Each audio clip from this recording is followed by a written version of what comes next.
All right, there you go, you guys. I'm sorry.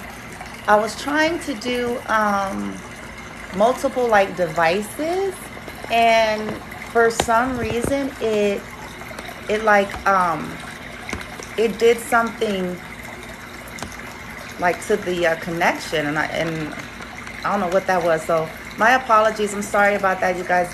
Give me a second to get situated here. My apologies. I was trying to be all high techy, right? I was like, ooh, why don't I just, what I'm saying, kill two birds with one stone? Let's do YouTube Live and TikTok Live at the same time, right? On two separate devices. And yeah, it just went like, it went trippy. So we're just gonna focus on you all here on TikTok Live. Thank y'all for coming in and joining. I go by Bloomy. And if you all were able to see the short that I put in, that I uploaded earlier regarding compatibility, right? Question of the hour. It's something that we hear discussed very loosely. So I've been doing a lot of meditation about that. Got some guidance, and I'll be doing a reading for y'all that are dating, because some of you, you're on a whole different kind of path and journey, and you're just really realizing the importance of true compatibility. But the thing about compatibility, though, is, you guys, that we must know thyself. We must really tap in and, get past all of the fog, the smoke and mirrors, and things we've been conditioned to think and feel and believe and entertain, and really get to the core, get to the heart, right? Of, okay, who am I now? What do I want now? You know what I'm saying? In a dating dynamic, in a romantic situation. But, so what are you asking yourself, right? I'm gonna give you some examples here in a moment, guys.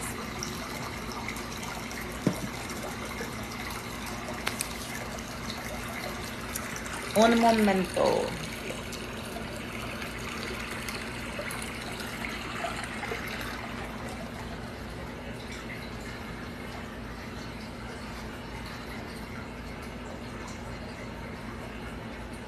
I hope y'all are having a good day so far. Let's see.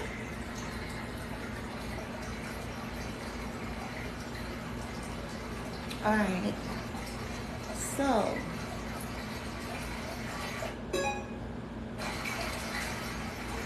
okay. All right, guys, sorry about that. Now, let's get into this. Let me get my notes out, and then we're going to get into an actual reading. So, some of you are dating, right? And you are wondering, like, okay, do we want the same things? Then you have these discussions with people, and you try to get as much information as you can or fill them out. And truth be told, you guys, and this is not about being cynical or pessimistic. This is just really about becoming adult and being a little bit realistic, realizing that, we're living in 2021, the age of technology, the age of microwave popcorn, I can have it my way, Burger King, generation. And with that being said, that comes with a lot of, it comes with a lot of fake shit. You know what I'm saying? And so, yes, it would be nice if we would all just be very transparent and forthcoming. We go out on dates and be, clear.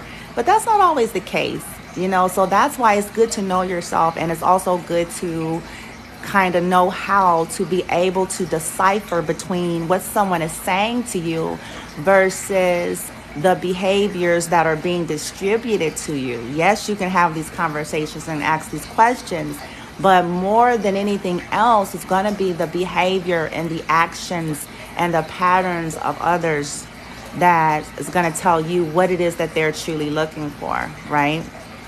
So some of the notes that I got in meditation is, of course, okay, what are they looking for in dating?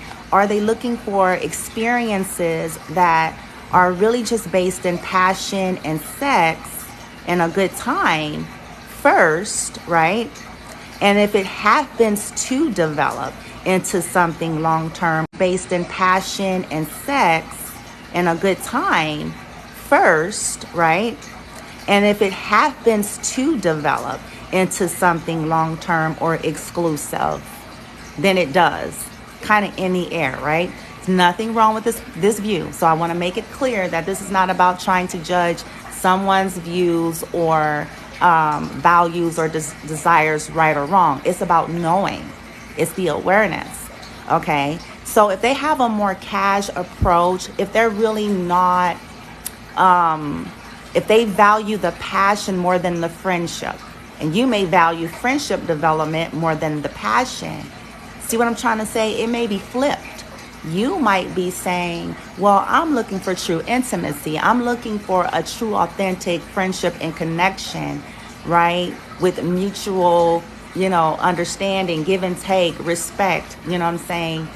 And if passion, if sex, you know what I'm saying, happens as we develop that, do you see how it's flipped?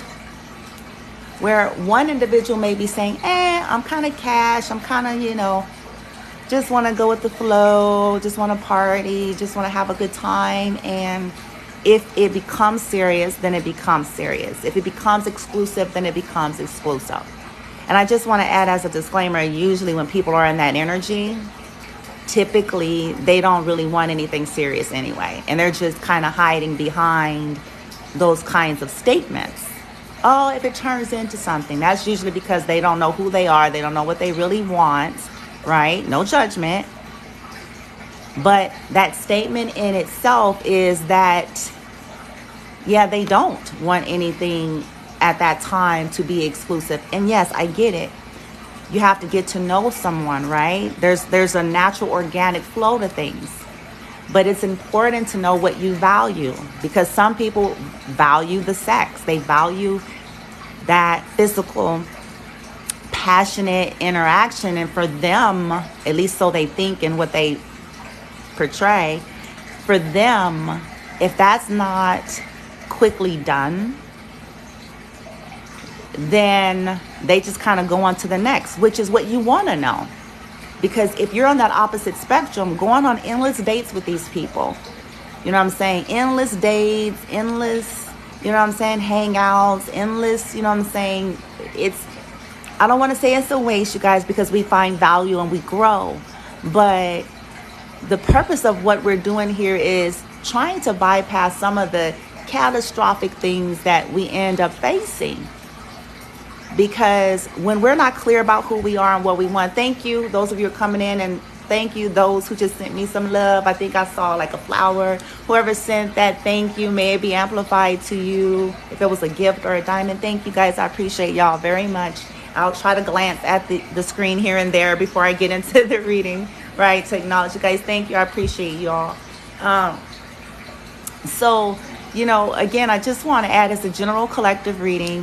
I also want to add, take what resonates. I also want to add, again, this is not about trying to find, point fingers or judge and, get into that kind of energy.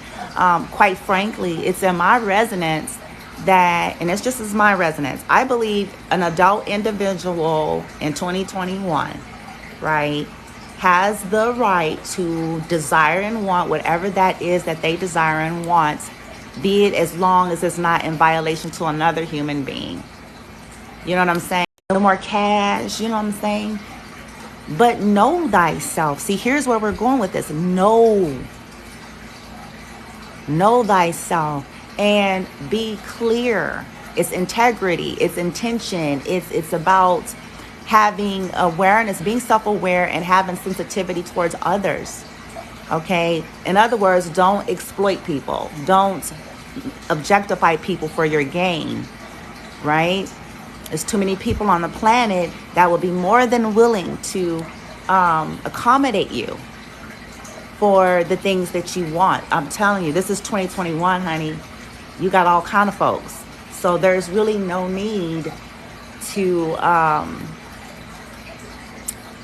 be, dishonest and weird, right?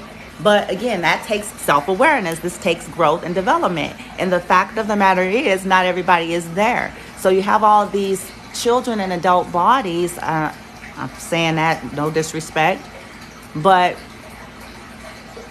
I'm only referencing that in terms of they may not have really truly developed interpersonal skills, social skill. They may be dealing with inner child woundings. Just to be honest, you guys, it's not meant to be disrespectful. It's just the nature of humanity. There's a large percentage of folks that are not on a healing journey. They're not embracing that, right? And because of that, we all came with this kind of junk. We all have our versions of that. But there's a percentage of us that are dealing with it, have dealt with it, and continue to do that healing and evolution and development. And then there's a percentage of individuals who they are oblivious, but with suits and fancy clothes and fancy homes and fancy cars, and you know what I'm saying, but wounded, not aware, not self-aware. And this comes out in their dating. This comes out in those types of dynamics, right?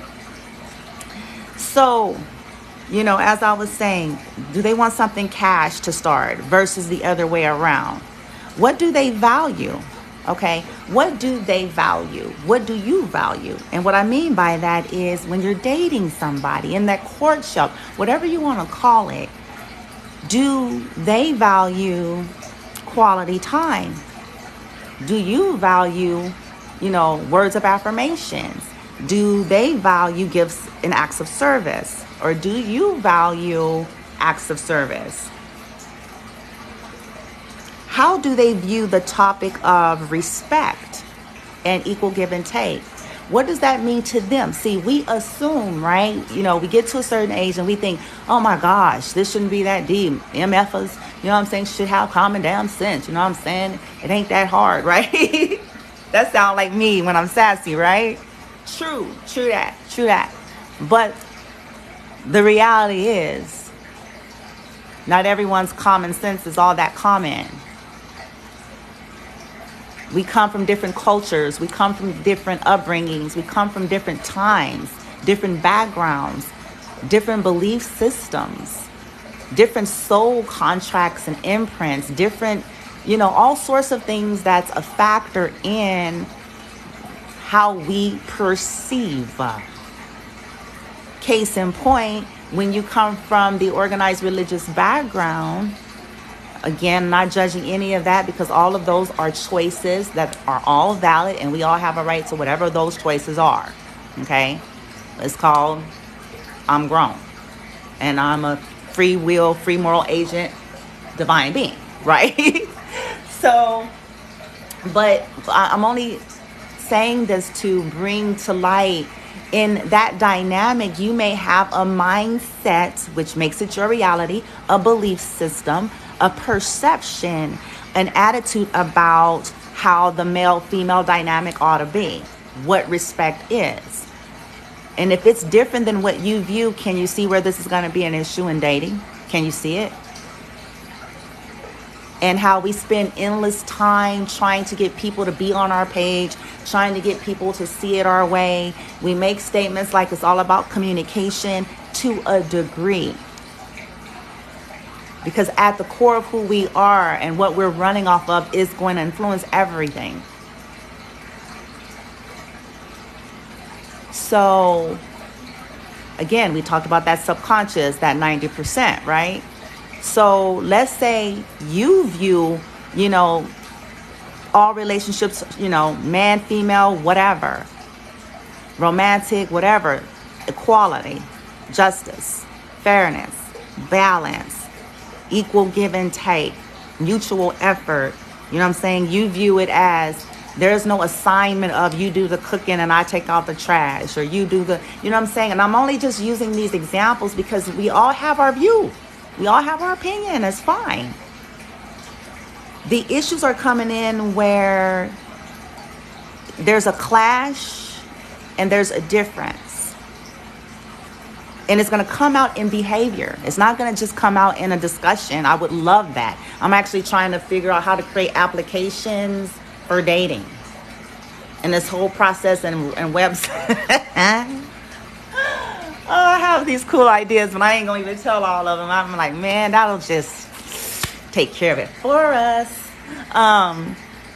But we have to be self-aware, and then we have to be willing to pay attention and not get caught up in the you know how it is, y'all. Let's keep it 100. If you lonely, if you thirsty, if you ain't been dating, if you ain't had sex, if you haven't had no attention, you know, or whatever, right? And then you put yourself back out there, whoop whoop, you know what I'm saying? You fine now, you know what I'm saying? You didn't glow up, right? We have to be careful not to get caught up in the flattery of it all, not to get caught up in the pheromones, the hormones, the heightened, you understand what I'm saying? Because that can create a lot of fog and smoke and mirror. We kind of have to ground. Even though we want to be loose, we want to be free, we want to be in the now, we want to be ebb and flowy, but you still need to ground. Know thyself and ground, right? And be willing to see and not blink or turn a blind eye because, oh my gosh, she's so fine. Oh my God, he's so fine. Oh my gosh, you know, depending on what you want, right? What do they value? How do they view respect? How do they view, how do they approach conflict? Ooh, that's a good one. How do they approach when there is a disagreement? How do they approach when their feelings are hurt, your feelings are hurt? How do they deal with those things? How do they talk to people in the public when you all go out? What are their conversations like? Do you see any misogyny in their conversations? Do you see any underlying hatred towards men or women? Do you see, you know what I'm saying, any tendencies to always blame everyone else in their conversations? You hear these long stories about how awful every last one of their exes are, but you never really hear them own up to anything about where they have played a role in things. That's a red flag, because that gives you an idea of how do they approach life? How do they approach relationships? Do they value being honest? Do they value, you know, taking accountability? Right? Are they more soulful or are they more surface? And I'm not judging one as better than the other. Again, because it depends on what phase and stage in life we're in. It depends on, you know what I'm saying, just who we are and what we want. Another factor we have to take into account, I mentioned culture, I mentioned background, I mentioned, you know, all these different things. And if you think about environmental influencers, right? So your background may be soulful. You may come from a more down-to-earthy kind of, you know, all for one and one for all, kind of more about caring connections and valuing that versus the shallow, surface, superficial things. That's very important, because if you're that way and you're dealing with a person that may be more shallow, surface, and superficial, no judgment. That's what they value, especially if they came up in cultures that praise it, or environments that are praising superficiality, that are praising, you know what I'm saying, and prizing that above soulful, right? That's important to know, because chances are someone that is shallow and surface is going to be very flighty. And the only reason why I say that is because that conditioning or that frequency and that way of life is contingent upon the excitement, the highs, the trending, the sparkly and shiny. You know what I'm saying? It's contingent upon that. And the moment that loses its luster, or the moment that the next trending thing pops up, the next shiny thing, it's more opportunist in nature. It has nothing to do with deep values for soulful, caring, deep connections. Not everybody is really looking for that. I don't care what they put on their profile on the dating site. Okay. You know what I'm saying? Because the reality is, you guys, we have people who are just, you know, if you're that selfish, and they will say whatever need to be said, so that they can attract those types of people, because they want to receive that, but they have no intention on giving that, right? So it's up to us to be able to see it and not expect, even though it would be nice, not expect individuals to say, oh yeah, I'm shallow as fuck. Would you like to go have some coffee? I'm just saying, guys, come on, like, let's get for really real. Oh yeah, I'm shallow as fuck. Yeah. Yeah, I have wandering eyes. Yeah, I'm not stable at all. Don't know who I am. I don't know what I want. You know what I'm saying? No. They're not going to say that, beautiful souls. Especially if they feel like there's something to gain. So it's up to us, right? How do they prioritize their lives? That's another thing. How do they time manage? What is their daily life like? Where would you fit in this? What are their true expectations? The true expectations. And is it realistic to you? Is it something that you feel like jives with you? Vice versa, right? So I invite y'all to think about that as, you know, you are dating and you're entertaining people, or you're considering somebody. Hell, even if you are in a full-blown relationship, you know what I'm saying, at this point. And if you're feeling like there's a need for some reassessment, you know, get alone, get with yourself, and tap into you. Right? I'm not saying that we should just throw people away or be very fast and loose and dismissive, or that's not where we're going, y'all. But at the end of the day, you have a right to be happy and fulfilled in a connection that you're choosing to be in. And if that's not what's happening, you have a right to reassess that and not try to perpetuate or project onto another person. Right? We are who we are. They are who they are. Ask yourself this, you guys. How many times in your life, when you've been in relationships, and keep it 100, okay, you was dating and you was in a relationship, right? And you felt some kind of way. Things didn't feel right. Y'all was having issues and problems. Your constant promises, perhaps over and over again. But essentially, nothing ever changed. So what really went wrong? We can't do anything about the other person, y'all. That's one of the greatest lessons we'll learn as humans in Earth School. We can't control others. Nor should we try. But we can control who we are choosing to be connected to. We can control ourselves. That's the greatest conquest of all. Know thyself. Control your own energy. Right? If it ain't working, it ain't working. And how beautiful it would be to be able to disconnect from individuals in a healthier way. How beautiful would it be to be able to just quickly as possible, assess something before it gets deep, before it gets to these catastrophic levels, before it gets to these levels where we done twisted and turned and bonded so tight and deep in our toxicity with people. Now we're trauma bonded. We're trauma bonded like that, and we're calling it love. We're calling it, ooh, this is a deep connection. Yeah, it is deeply trauma bonded. It's deeply built on toxicity. Okay? We're mistaking that for this must be deep. Yeah.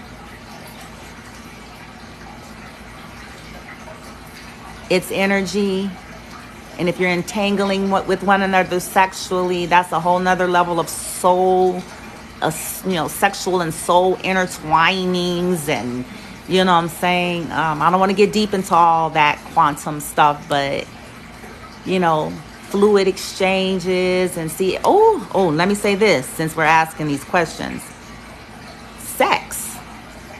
What are their views about it? Right? How long has it been since they had sex? Like, if you're newly dating, like, I'm serious, y'all, like, for realsies. Look, okay, like, try to pick up on that. I know people usually unfortunately, they won't be that honest, but it's like, you may be a person that values purity. And I'm not saying that you're better if you do and they don't. I'm just simply saying that if you're a person that values purity, and what I mean by that is that you've come to a stage and phase and place in your life that you're no longer fast and loose with your body. You're no longer just entertaining casual sex every time the wind blows and you get turned on. Like, you are controlling your desire, right? And not just being fast and loose, because you understand, first of all, the sacredness of that you're a goddess, that you're a god, that you have extreme power in that sexual zone there. People have no idea. And I'm just now tapping into understanding the power of that sacral chakra, man. Now I get why I've had people straight addicted, but anyway. But it is to be honored and revered, because it has ferocious power. And you may be a person that's like, okay, I'm not going to be out there like that. First of all, it's 2021. And I'm not trying to heighten the probability of me getting some shiznit. Fuck that. Because not everybody values cleanliness. Not everybody, you know what I'm saying? Some people are just out there having sex, y'all, with randos and everybody. I'm just saying. And then the people they having sex with is having sex with randos and everybody. Okay? Whether they telling the truth to one another or not. So some people are like that. They're like, oh, I'm just having a good time. I have condoms. Hello. And half these people, hell, half of them don't even really use them. And then if they did, I mean, come on. Like, if you're reckless in that, you're still exchanging, touching, fluids, kissing. You ain't putting on a condom in your mouth. You know what I'm saying? Woo! Look, y'all. We all have a background. We all have a story. But it's just good to know, because if you're trying to, be more mindful sexual practices versus, destructive and chaotic, that's a clash right there. How do they view sex? And if you guys were to become sexually active, will you guys be exclusive? And not just what they say, because they'll say it if they want to fuck you. But because you may be a person that values exclusiveness. If we're doing this, we're doing this. We're not, you know what I'm saying? We fucking have to masturbate if we can't have sex with each other on a given day. And we will live. Okay? You know what I'm saying? Kind of shit.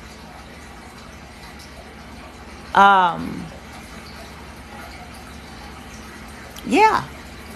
So, trying to feel them out, see how they act with you sexually, what kind of conversations and things like that. And then, yes, ask them, straight out, what do they value about sex? And do they just want the raunchy sex? That's another topic. I know y'all saying, when she gonna get to the reading? I'm coming, right? But, for realsies, are you a person that you like variety, but you're looking for depth? You may be looking for depth in sex. You may have gotten past the stages where it's just about the fucking. Ooh, and as I just looked out my window, I saw this really big, huge yellow butterfly. Oh, like fly straight up. But you see where I'm going? And it's not about judgment. You may be wanting to connect in sexuality. And some people are so disconnected from themselves, they're just looking for the mechanics of sex. Right? Which once upon a time, when we were all younger, that may have served. But you do get to a stage and phase where you're like, it ain't even that deep because I can get the mechanics off by myself. Hell, and I can do it better and I can do it quicker. So I'm really looking for something a little bit more in depth, soul connecting. Even if we do the raunchy shit, even if we do the role playing, even if we do you see what I'm saying? All of the spicier shit. But it's kind of like, but are we connecting? What kind of lover are they? Are they a selfish lover? Right? All these things. This is all about compatibility. I'm telling y'all. And you'll know we have to go within and then start paying attention. Are they comfortable with showing affection? Is that important to you? And maybe it's not to them. Maybe they're like, aloofy and shit. Right? And maybe that just does not work for you. And maybe they don't, they're disconnected. They don't like mushy, right? Or how do they feel about, public display of affection? Do they have phobias about that? And you're more, what I'm saying? We grown as long, hey, no shame. Right? Within reason, of course. But you know what I'm saying. Paying attention. Do they value keeping dates and commitments?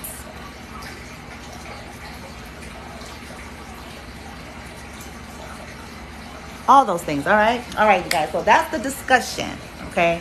This was about having the discussion on compatibility. And then for those of you who are dating, because there is a collective that I'm channeling for, they are dating and they're wanting to know, what is these individuals really looking for? What do they really want? Right?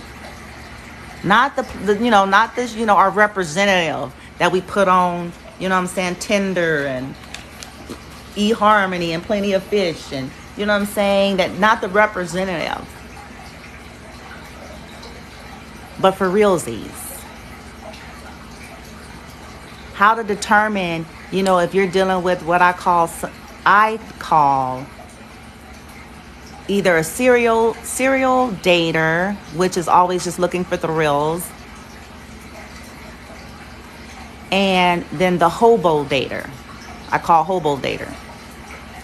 And these are individuals that try to get relationships and they try to get people to fall in love with them and they try to fit and play a character and a role because they live in survival and they use relationships as a means to an end of survival. They're not saying that. No disrespect. And I'm sure we all have a story, especially in the younger years, but typically people eventually get past that kind of immature mindset of a 20-year-old. You know what I'm saying? Once you hit certain brackets, hopefully you've developed, right? But nonetheless, there are some people that are still in that kind of energy, so they go on conquest to create a harem or a loop of people to see if they can develop what I call hobo relationships. Because the foundation of it is on the basis of, I'm really looking for survival. I'm really looking for someone to take care of me. I'm really looking for a place to stay. I'm really looking for what I can get. This has nothing to do with love. This has nothing to do with a true, authentic, mutual interest. This is really about what I can get. So I will portray and I will create whatever's necessary. If I have to pretend I'm in love, if I have to pretend, you know what I'm saying, whatever. And I'm not saying me, but I'm saying like that's some of their energies. That's why it serves us well to know ourselves and to be mindful of that people are like that. Okay? And they call it love bombing. That's why I say we gotta get strong enough to not get caught up in all of that. Oh, you so beautiful, you so fine, you so this and that, you all I want. You know what I'm saying? I don't want nobody else and shit. And all, you know what I'm saying? Yeah. Right? Flowers and, you know, all that good old stuff. Or maybe they give you a little change, a little couple dollars or whatever, right? To make you feel like, yeah. And then boom, you get in it and they ain't got nothing. I'm just saying. And y'all like, what? That's why we gotta pay attention. Let's do it. Light team, I have ran my mouth. The collective that I'm channeling for, we've already meditated off camera and prepared. They want to know, what does these individuals that they are dating and in relationships with, what do they really want in the connection with them? What do they really want? What do they really want? What do they really want? Light team, thank you so much for surrounding us.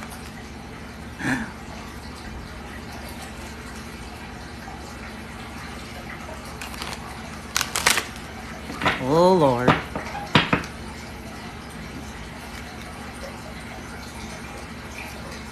I'm already getting messages that quick. So I've set an intention to pick up on, I've asked my guides to, if possible, if it's coming through for the collective that I'm channeling for, if possible, to give me 2 storylines. I'm asking for 2, and here's why. I'm asking because there's a positive and a negative to everything, right? There's always going to be a margin of people where the intentions are, they're not toxic, they're not low vibrational or codependent, right? There are margins that fit into that category. Just like there are situations where people are like what I'm picking up right here. The 2 different stories is what they really want is someone to soothe, a woman holding the heart, a woman that is very loving, that has mastered her heart, that is very compassionate, the feminine energy, to soothe their broken heart, right? Doesn't sound necessarily bad on the surface, does it? But see, the issue is we all have to go in and do the inner work and start mending our own broken hearts. Chances are these individuals go from person to person, looking for that to be soothed, running from relationship to relationship, looking for someone kind and caring to soothe that. That's not necessarily healthy. We should be going into situations where we are whole, where we have healed, we have taken that time from any past relationships to deal with any issues there, so that we're not leeching onto the woman holding the heart, so that we're not trying to sponge out all of her loving energy, leaving her depleted but having nothing to give back to her. Serving, in this sense, it's like she's serving the role of a therapist versus the role of a lover. And see, I personally have an issue with that. These individuals may need to go sit on the therapist's couch. And I don't mean it disrespectfully. They need to find that within themselves. We all do. Stop trying to escape and stop trying to get it and pull it from people who are healthy and balanced and have mastered their heart and having nothing to contribute. And in some cases, you have the rescuers that want to heal the broken heart of a woman, or the feminine energy, right? Which is it's a noble thing, right? It's a noble thing. But as you can clearly see, this woman has mastered dealing with her broken heart issues. So whoever's coming in like, oh, I want to, heal your broken heart, or, oh, I want to, okay, that's good, So you want to be sure to not break my heart. How about that?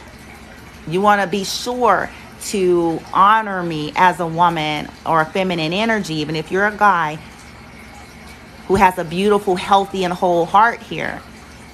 Okay, you see what I'm trying to say? I hope I'm making sense. Because not everything is always about, evil intent, but sometimes, right? Depending on where folks are. All right, thank you, team. What do they really want? Those that my beautiful, I keep seeing the same cards. That's insane. Let me cut this deck. That's weird, man. How is that even possible? Aw, happy family. Okay. So some people are looking for a full-blown relationship. Okay. Some people's heart chakra is open. Archangel Raphael. Okay. So some people are really looking for some soulful connections. See what I'm saying, y'all? It just depends. And it's a collective reading. All right. Boom. What do they really want, light team?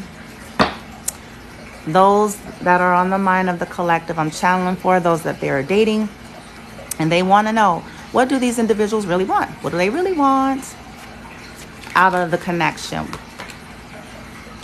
Whoa. Action. Card number 17. Oh, Lord. What kind of action, light team? Oh, let's see. What do they really want, light team, out of the connection?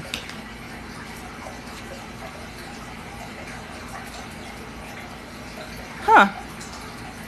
Card number 11, cornucopia, which is all about happiness. It's in reverse. It fell on top of action.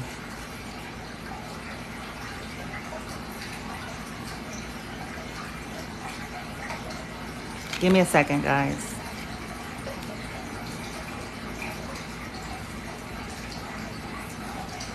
Oh, okay.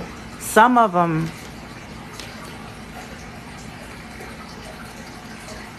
they're wanting better actions, better movement. Maybe they're unhappy with how it's going, because action reminds me of the Chariot. Cornucopia is in reverse.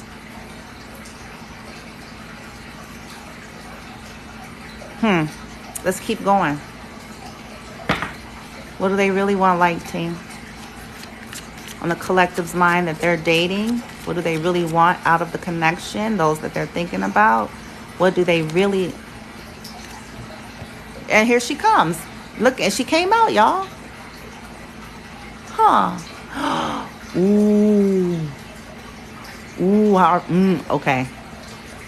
Ooh. Oh boy. Community at the bottom of the deck. Adjacent possibilities. Healer of ages. Caring connections. Okay.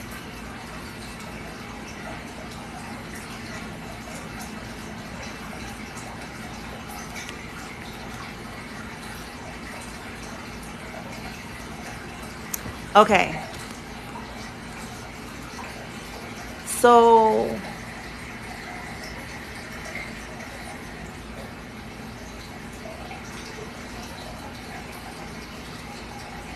some of the individuals are wanting the feminine energy, whoever's holding the feminine energy, right?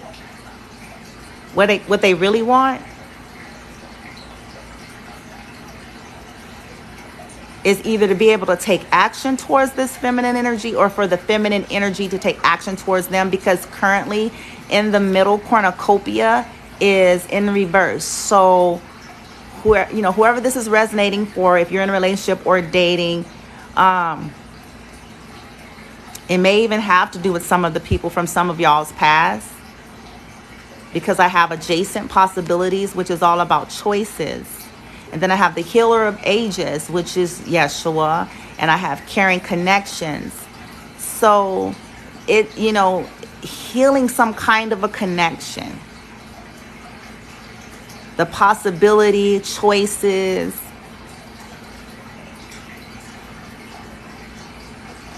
Maybe they're wanting the feminine energy to choose and heal, to take action to, heal this caring connection with the woman holding the heart.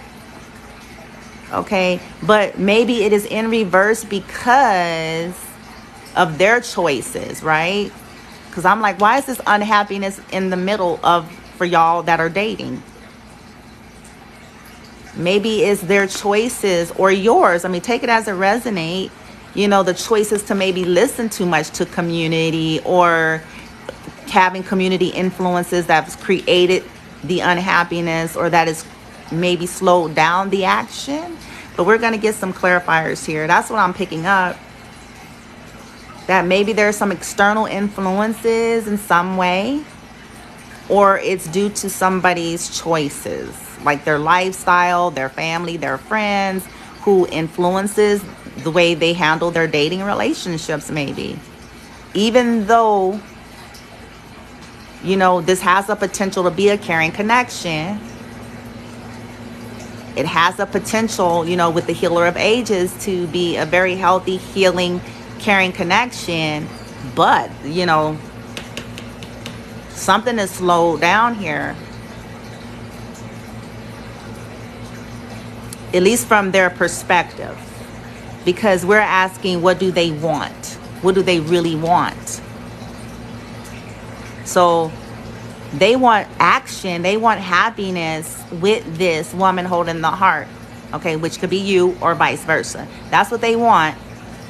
But what does that mean? What is it referencing? Why is it in reverse?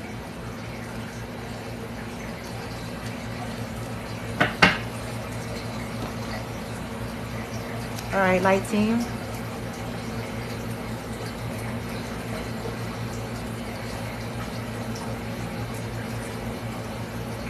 All right, I'm going to use tarot, but I'm going to actually use the romance angels intuitively to get some layers here. We're asking, what do these individuals really want in this connection? What do they really want? And so far we have action. Happiness is in reverse for my collective that they are dating. They're dating or in a relationship of some sort.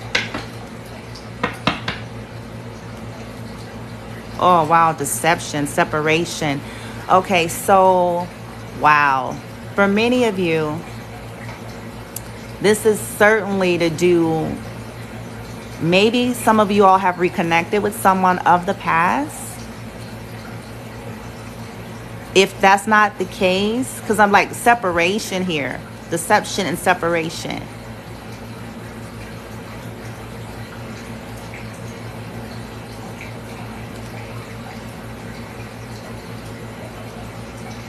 Maybe there's a distance between some of y'all, or maybe there's, some kind of break, or maybe y'all are on a break for some of you, and they're not happy with that.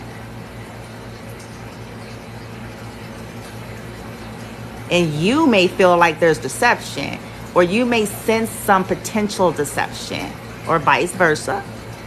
This is why this is not in the upright, because this is the heart of the reading. of what they really want.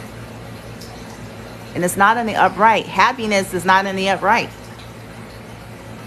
And of course they want happiness. So they want that to end. They want the separation. For those of you who resonates on this side of it, they want that separation to end. They're not happy about that. They want action to get to this woman holding the heart. Or they want the woman to take the action. And if it's the woman, y'all saying hell to the... y'all like they got shit misunderstood in life. Let's see.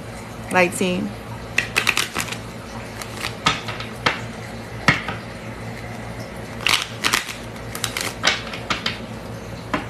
Or you know what?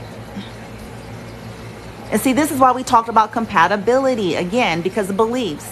You know, maybe they're not happy with how you're moving forward. Maybe they're not satisfied. Maybe, you know what I'm saying? Some people, that's their beliefs. They want the feminine energy to like chase them or some shit.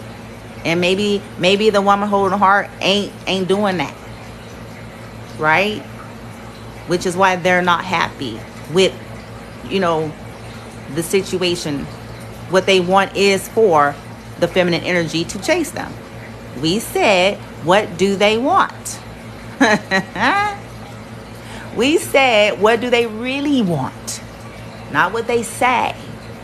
Not what they portray. And so it's a possibility that things may have stagnated a little bit or slowed down because they may feel like the woman holding the heart, they do view her as such, but that she's not chasing them or taking enough action. And your belief can be the opposite. Do you see what I'm saying, y'all, about that compatibility?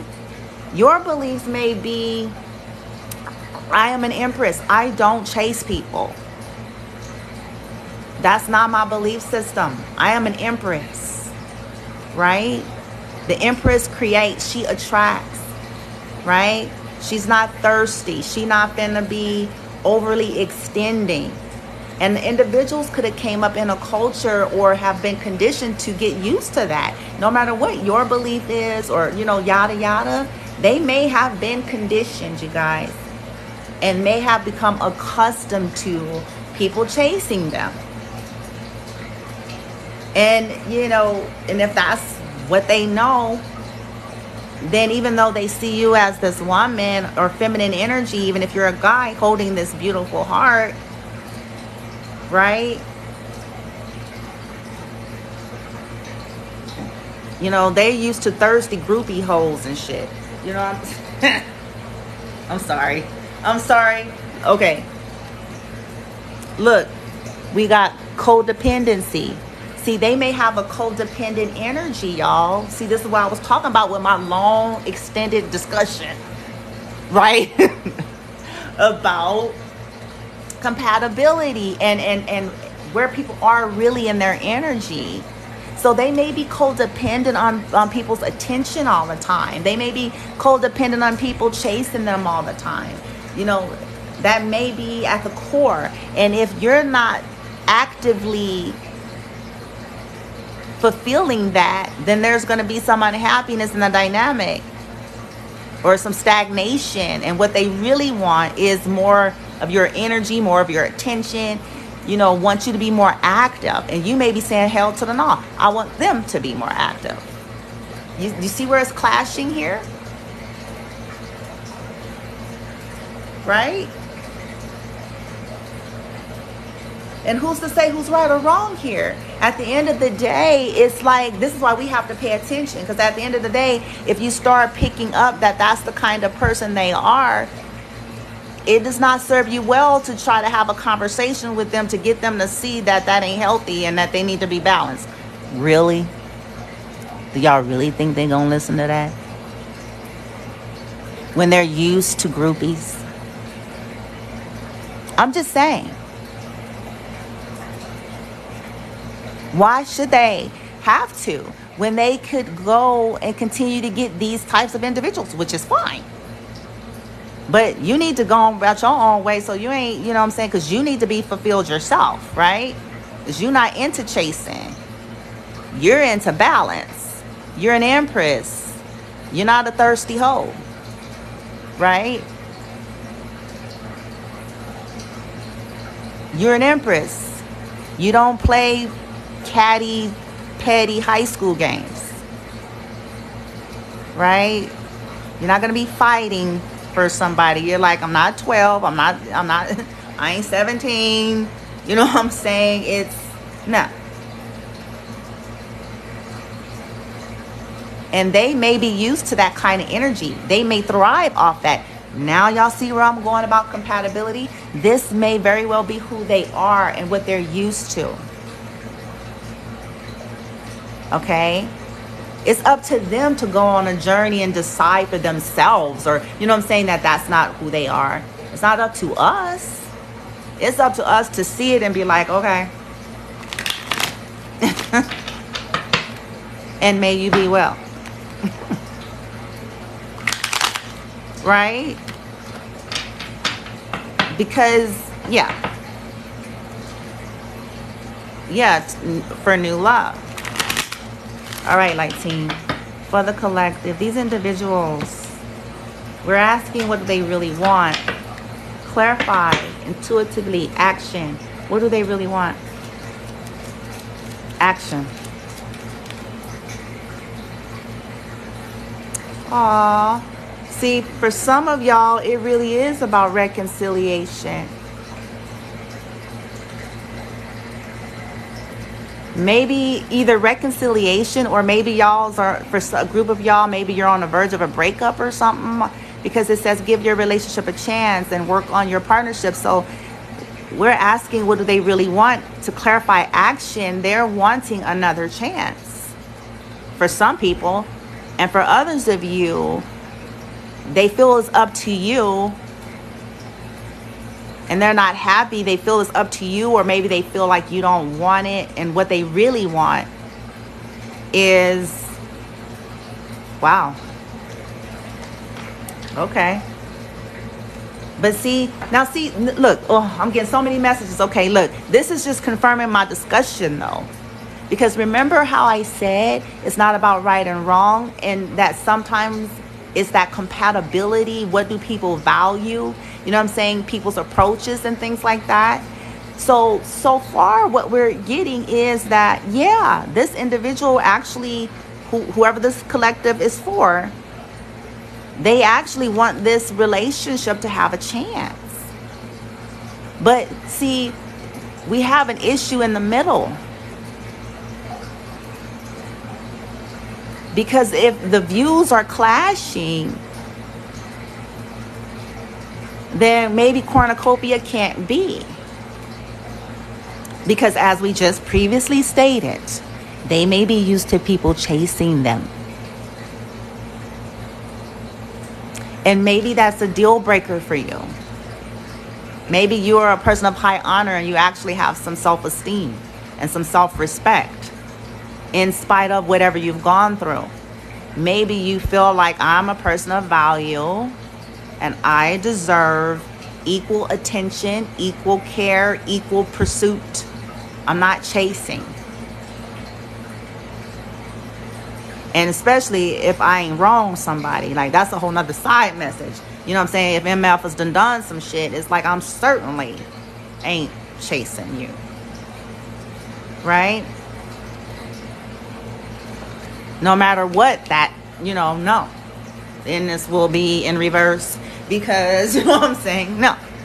And no again. Sorry. It's called standard. We all have standards. You're not going to reduce yourself to a groupie.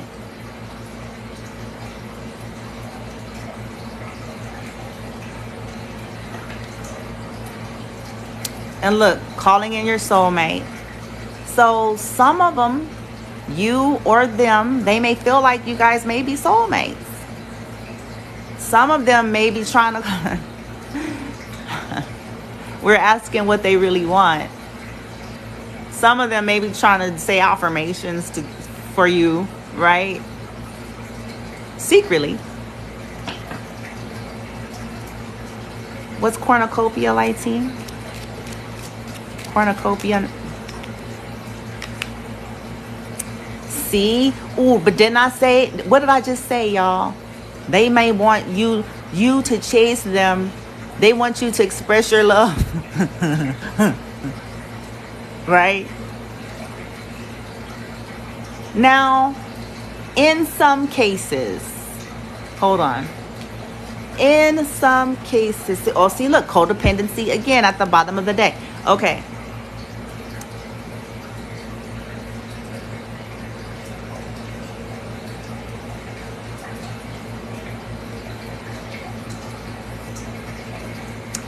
In some of y'all's cases, they want the woman holding the heart, whoever this feminine energy is, even if it's a guy, I keep saying that. They want the woman that's holding the heart, this loving woman, that's really like the Queen of Cups-y energy, right? Maybe a Pisces, Cancer, or Scorpio. Doesn't have to be. It may be in your chart, but it doesn't matter. It's just the energy of water, energy of emotion, someone who is intuitive, someone people love to talk to. This is the therapist of the deck, right?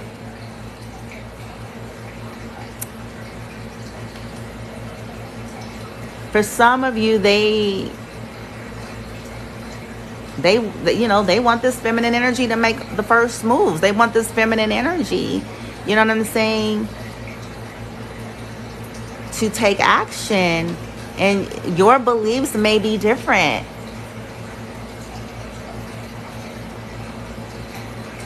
They may also be out of balance because we have codependency. So they may have a tendency to, they need a whole lot of attention. They need a whole lot of validation all the time. They need a whole lot of ego stroking to the max, where it's kind of out of balance and it's depleting. And this is probably why cornucopia is in reverse in this dynamic, because maybe some of you all have this back a little bit. Even if you are dating, maybe you're assessing it and you're trying to see if it's going to be equal give and take, or you're trying to see if they appreciate your heart. You're trying to see if they're going to give back to you, which is rightly so. Nobody wants to be in something that they feel like they're always given to and never getting back. So maybe they're like, oh, they're not, expressing their love. They're not taking action. And you're like, I'm trying to see, first of all, if you honor me, if you are appreciative of me, and if you have the capacity to give back to me, right? You may be saying they need to express their love, that you didn't express it enough. Okay. Woman holding heart. Folks crazy. I'm sorry, Latina. I'm sorry.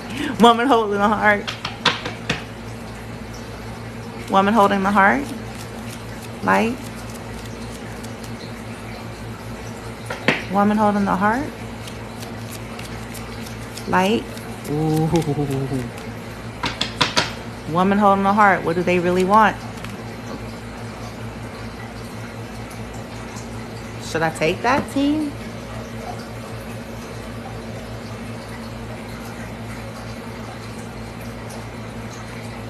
Huh.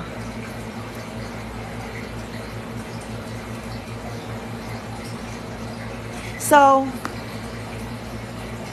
playfulness and free yourself fell over here on give your relationship a chance and action in reverse.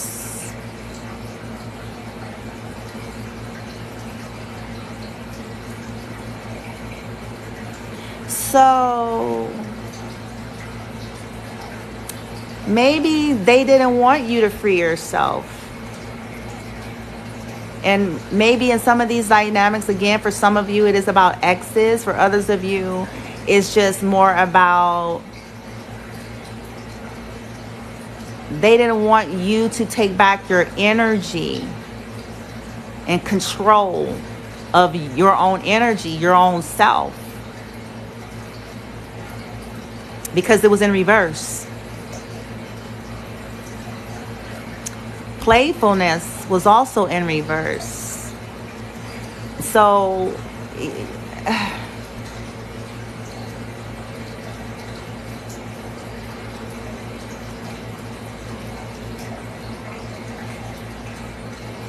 some of them,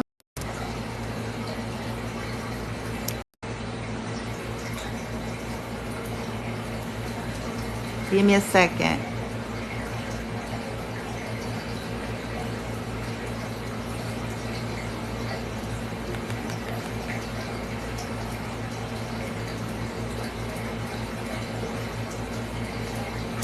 Okay. Some of them didn't want or don't want either you to be too serious about something. I'm kind of picking up like maybe they feel the woman holding the heart is a little bit or was a little bit too serious in the relationship or something. Or they feel like they do want to take the relationship seriously. They do want to be connected to you with that free yourself in a reverse. They're serious with playful in reverse. They're serious. So they seriously want the relationship to have a chance, right?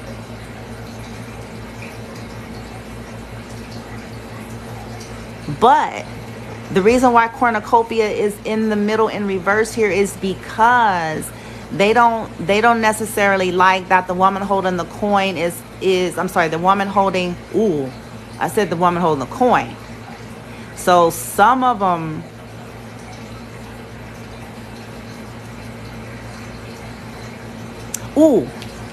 they may not like that the woman holding the heart is focused on her coin. Like maybe for some of you, because you're trying to evaluate the connection and you're trying to find balance, you pulled your energy back some, right? Because you were over giving, you redirected your energy, you redirected your attention and started focusing on the coin. I said woman holding the coin, which is equivalent to the Queen of Earth, the Queen of Pentacles, Earth energy, Capricorn, Virgo, and Taurus. And that's all about stability, building, grounding yourself, creating wealth, right? You decided to redirect your attention, and that's probably what they don't like because it's not coming to them. But they have not given back to you. This is where the stagnancy may be. This is why they are not happy, right? Because they don't feel like you're giving enough, you're taking enough action. And again, for some of them, they feel like you're not playful enough with them. Equally, that they do want to be serious with the connection, at least from their perspective, okay? This is from their perspective, we're asking what they want, right? What do they truly want? And they want this connection. They want you to be with them. That codependency. They want you to be with them, okay? But it's almost like they want to put it on you, though. And that's not, yeah. Now, for another margin of you, they do want to get to know you. They are serious about, trying to give the relation. They are, okay? They're serious about you, the woman holding the coin, right? But there just may be some incompatibility here in terms of, the great standoff. Who should pursue who? Who should make the first moves? Who should say I love you first? Who should, call who first? Who should text who first? Who should apologize first? Like sometimes, as silly and immature as that sounds, that's more common than we think. If you have people that are very stubborn, very resistant, and very spoiled, right? They've dealt with, I'm just keeping it 100. So even though they may be saying in this reading, this is what they really want, the issue may be the whole compatibility between the two of you. You may feel like I need more action. I need more interaction. I need you to be more proactive. And if you're not going to do that, I'm standing still. I am going to be the woman holding a heart that's focused on her coin. And I'm going to create wealth and legacy and playfulness in my life in different ways. I'm not going to keep investing. I'm not going to keep pouring into something that only depletes. I'm not going to do it. Even if I do want you. You see what I'm trying to say?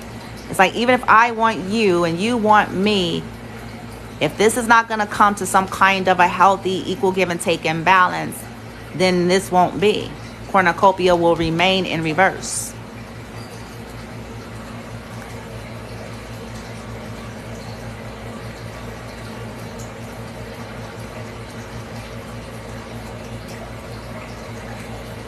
And see, what's funny is at the bottom of the deck, we got the getting to know each other, right? And the very soon, the passion and the deception, and then true love. This is crazy.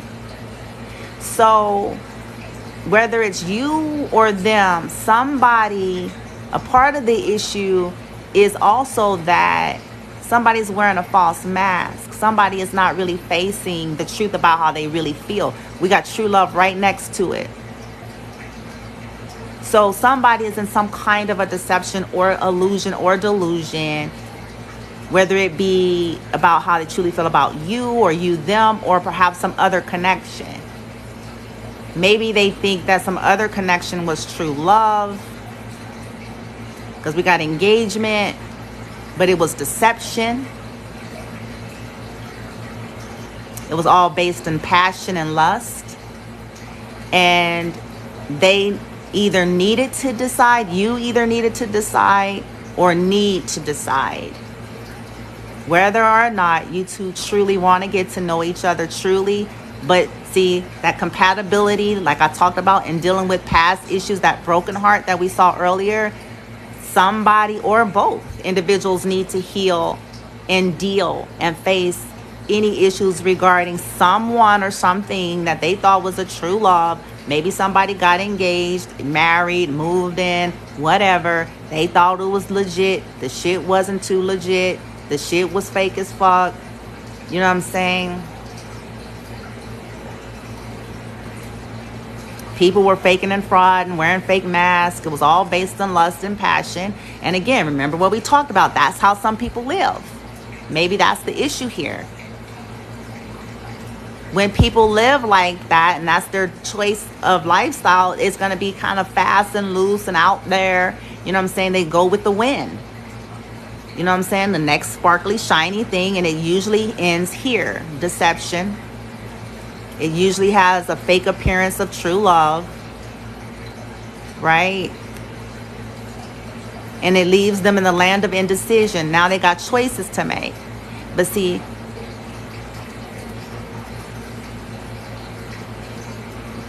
maybe you need to really decide if you even want to continue on based on this compatibility, right?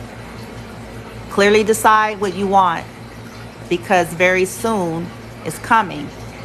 Clearly decide what you want so that it comes to you. So maybe you have to decide for yourself as well. Okay, this ain't really working for me, or if you want it to work, right?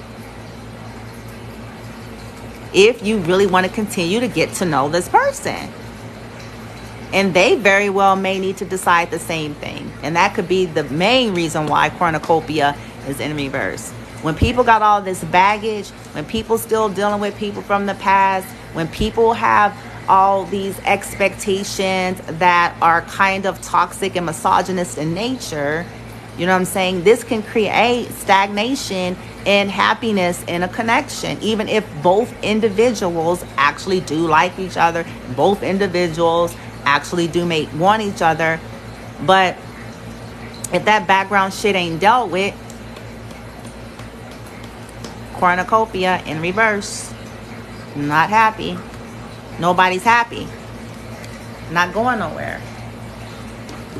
You know, it's not going nowhere. It's just, and that's a stagnation. So someone has to make a decision, because otherwise you create like this stagnant energy, right?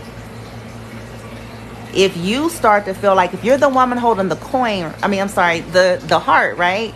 And you feel like maybe there's incompatibility and some other things going on, it may bode you well to make a decision so that you're out of stagnation. That's the whole reason why we're having a compatibility reading, is being able to determine these things a lot quicker than we used to. Instead of things taking 3 months, 6 months, when we were getting all of the signs like within the first month, right? To determine how compatible was this connection, right? So that you're not stagnating your energy, so that you're freeing yourself up and freeing them. You're actually freeing them too. Freeing them to live their lives, do what they do, and, you know what I'm saying, continue to choose their groupies or, you know, whatever rocks their boat. People, you know what I'm saying, even though it's codependent, it's not healthy, but that's their choice. Continuing to choose one-sided relationships where they have people constantly, you know what I'm saying, catering to them. But they're not satisfied in essence because those connections never really hold weight. And that's why they want this woman holding the heart. That's why they're wanting this relationship to have a chance with her. Because all this other shit, the groupie shit, is the deception. They end up choosing, like we saw at the bottom of the deck, fake shit. Based in lust and passion only, but no depth. But these individuals that are saying this is what they want from y'all, the main issue with them is that they don't really know themselves, and they have not... I'm going to get some tarot here, but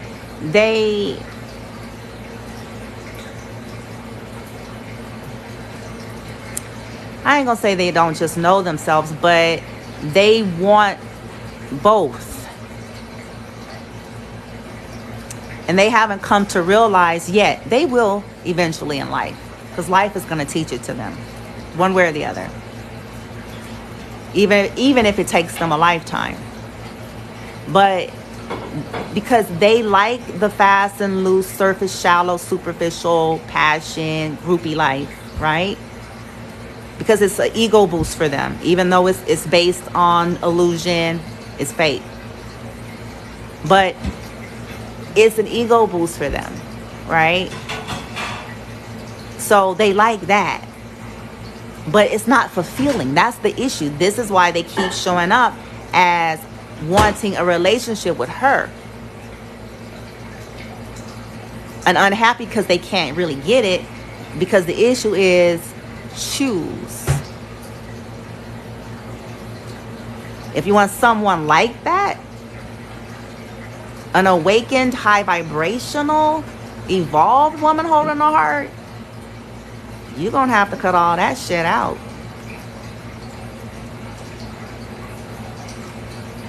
Because she know who she is. She has her own standard, and she ain't changing it.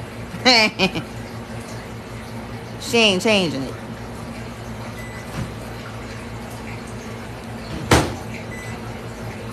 Because there's a difference between this person and those that are just in for the party and for the stuff and the glitz and the glam.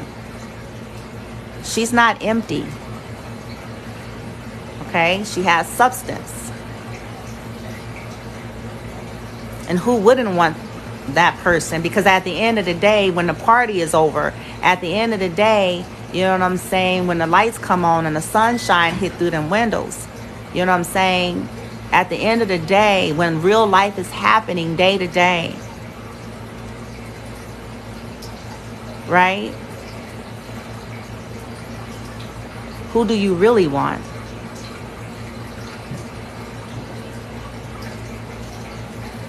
All that shit only serves for a little bit. Who do you really want? And they know that. But they're equally aware that, you know, they're in this codependency energy, right? This is why they're unhappy. Cause they know she ain't.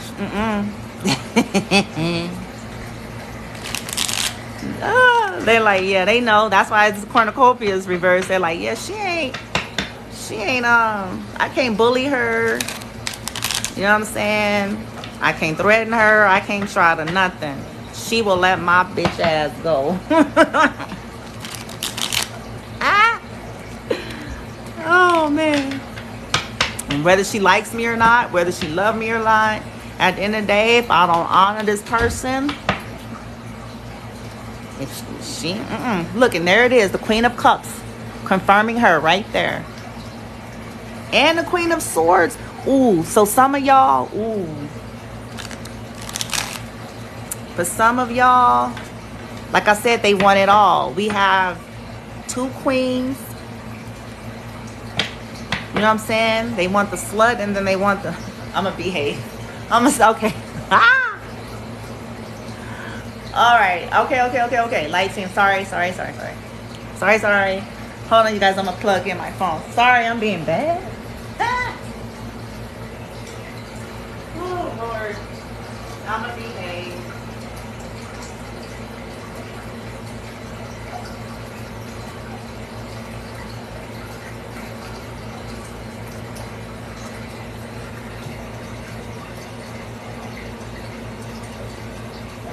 Hold on, guys.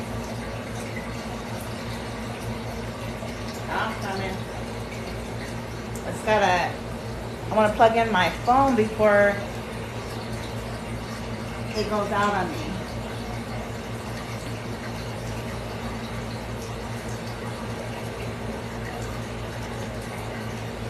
Boom. Okay. All right. Give me a second, guys. Sorry about that. Sorry. Hold on. There we go. Just didn't want to lose y'all there. Okay, so in some of these people's cases, you know, they are in the land of indecision, trying to decide possibly between you and another. And that's a part of why there's unhappiness, because for many of you, if you're still currently dating, you already started pulling your energy back because you do sense something's not right. Right? And for others of you, you embody both. So you are a woman holding a heart, but you will cut a motherfucker off with that Queen of Swords if you got to. Simple as that. If there's no compatibility, if it's just not working, right? There's something not fulfilling. You don't have a problem with shifting your energy. Yeah, you're that Queen of Cupsy, right? This sweetheart. But you're equally the Queen of Swords, and that's because you've been through the school of hard knocks. You know who you are, you know what you want, you have been through the ringer, you've tolerated a lot of shit in your life, which has taught you many lessons, which has taught you how to pull your energy back, which has taught you how to learn how to cut MFs off. Because you've learned one of the main lessons of life. You can't control people. You can't make people see and do and be and think and feel or treat you any kind of way other than who they are and what they're gonna do. All you can do is choose to cut motherfuckers off, though. You show enough can. Okay. You know what I'm saying? Holding value. Like, I will not. You know what I'm saying? I don't care if you got 30,000 groupies, continue with your groupies. Thank you. And mic drop. You know what I'm saying? Like, for realsies. Like, no. You're not. See, here's this 5 of Wands. Like, they want you to fight. Like, the 5 of Wands is fire energy, Aries, Leo, Sag. They want you, right? See, you're the Queen of Swords, right? Woo. They don't want you like to cut them off. They want you to fight for them. Look, like this action right here. They want you to fight. They want you to be in this competition. They probably put, I'm gonna let that go.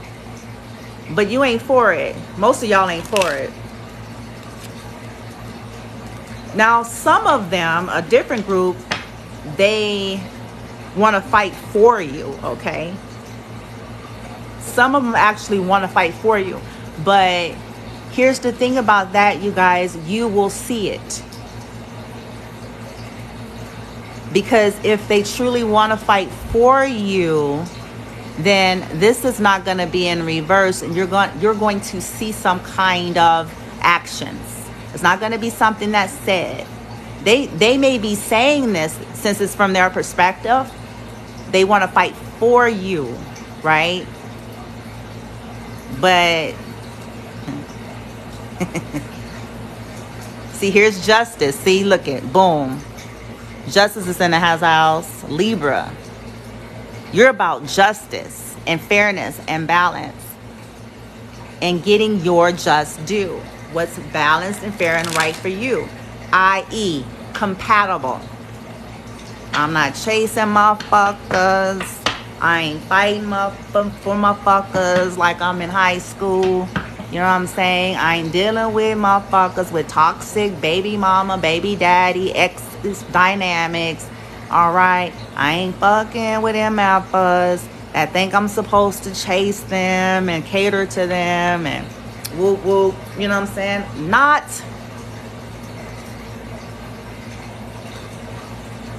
fighting for somebody that didn't fight for me. Fuck that. Now, some of them, actually, there's love here. We got the Ace of Cups, y'all. Water energy, Scorpio, Pisces, Cancer.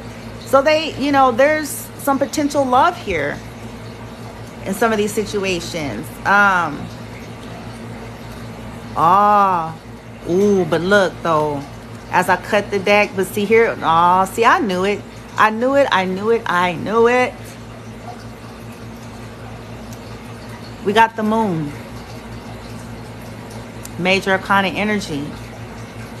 Moon is all about fears, inner child, emotional issues, subconscious issues. Some of these people have inner child issues and fears around love. Some of these individuals are immature with this Page of Cups. Their heart space, their emotions. This is probably why this is in reverse again. They loosely offer things to people. Offer a new beginning with the Page of the Ace of Pentacles here.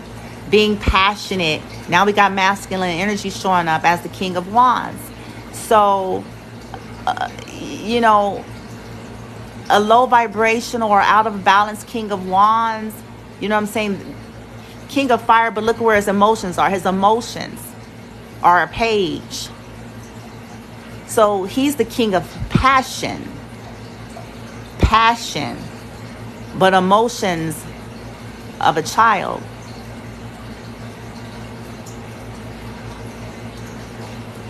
He doesn't have strength. You know, he looks for strength with the strength card here, but he doesn't. His strength is his passion. He's hedonistic.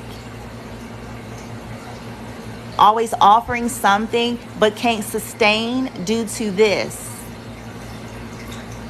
Can't sustain. Because he's the king of passion. He's always chasing fire. He's always chasing heat. Because he's running from his emotion.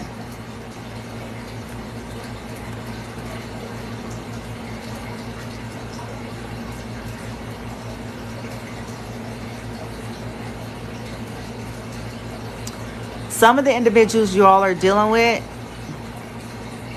they are burdened and stuck in something. Okay, this is going to be for a small margin of you that are dating, okay? So only take it as a resonate. Because what I'm looking at here with this 9 of Pentacles, this 8 of Wands in reverse, this 10 of Wands, this 3 of Pentacles, the King of Pentacles, and then we have the 9 of Pentacles in strength. So they're burdened by some kind of a connection that they're in that's probably codependent, maybe based on money. or something to do with the material world. Maybe a third party situation, maybe, you know, choosing to connect with somebody based on money or situations in the 3D. They're feeling burdened by it. They're feeling stuck with the 8 of Wands in reverse, trying to get single. Some of them are not entirely single. Some of them, okay? This is not all of them, okay? So for some of y'all, this is why things are the way they are. They're not entirely single. I'll say it like that. There's something in the background which is causing, the 8 of Wands is a fire energy, it's a communication energy, it's a message energy, it's movement, quick movement. It being in reverse is what's causing a slowdown, because either somebody's trying to get single or they're not altogether single. Now, for others of you, they're wondering, since this is a reading about what do they want, some of them are wondering if you are single, okay? They're burdened by the thought about it. Maybe they wonder if you're really single, if you're dating someone else. Yeah, because they have a lot of fire for you. I will say that. They're very attracted to y'all. I'll say that for sure. They passionate, all right. What they want some stuff, right? Right, for you. They do. I ain't gonna lie, it's here. They want you, whoever y'all is. Oh yeah. It's just it's some barriers here. They're afraid of stuff. There's something wrong. I don't know what to say about that. Like, they're a king of fire, but a page of emotion. You got to ask yourself, is that going to be compatible for you? Somebody that is a king status in fire, heat, passion. I mean, look at him, home dude, right? Kings of fire, his shoes, yeah. They're usually very attractive. They're usually very sexy. They're usually very charismatic. They're usually, you know what I'm saying, very, you know, y'all know I said they the king of passion, right? Whew, Lord. That's probably their strong suit. Look at, because it's next to strength. Oh Lord, help us. Help our lives. They're the king, right? Guy or girl, it's just a masculine energy. So they could be a girl, you know what I'm saying, equally so. That's good. You know, the king of fire, king of sex, you know, king, you know, ruler of passion and heat and things like that, right? But when it comes to solidity, it's like low. It's like only a ace, a pentacle. It only gets to the level of ace. It never goes past the ace level because they're too hedonistic, right? Because their emotions are underdeveloped, because there's some inner child traumas maybe surrounding love. Not that it makes an excuse, but some of these people witnessed some things early on. They went through some kind of traumatic events. Who hasn't, right? But not everybody heals. Some people stay stuck. And it comes out in relationships. They're afraid, though. They want this cup, but they're afraid of it.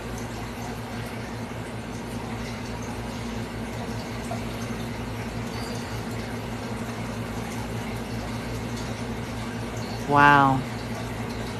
Okay. Haven't even got the cards all the way out. That's, man. Wow. All right, let me get going. I got lost in that story. Hold the telephone, y'all. Hold the telephone. Oh, and I just saw the Lovers. See, the Lovers is Gemini energy, major arcana. That represents a choice in love. And I feel like these individuals, we're asking, what do they really want? Right? You know, they want you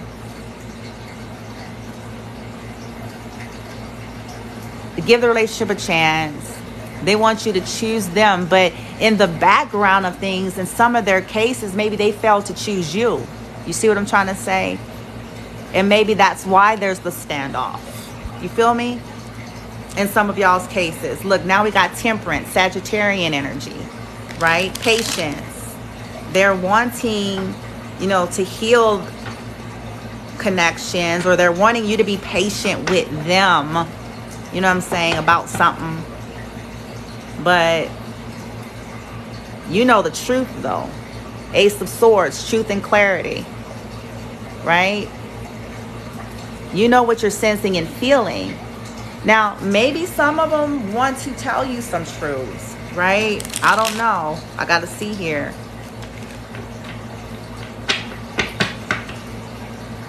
All right, light team. For the column over here with action and give the relationship a chance. What do we have? Action, give the relationship a chance. Action, okay. See, look, and it came out. Strength.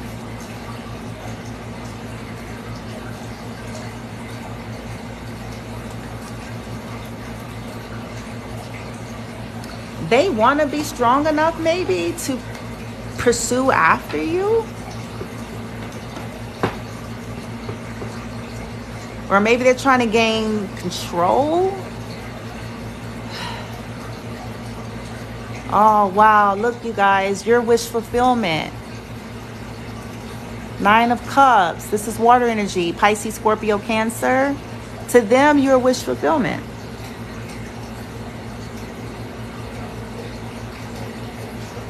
In some of their cases, it could be overindulgence. Oh, because look, 9, 8. Look at that. Your wish fulfillment.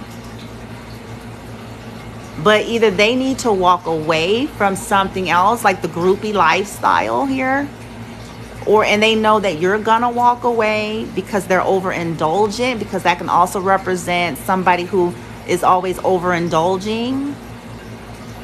They know that you'll walk away, or they need to walk away because they do see you as wish fulfillment.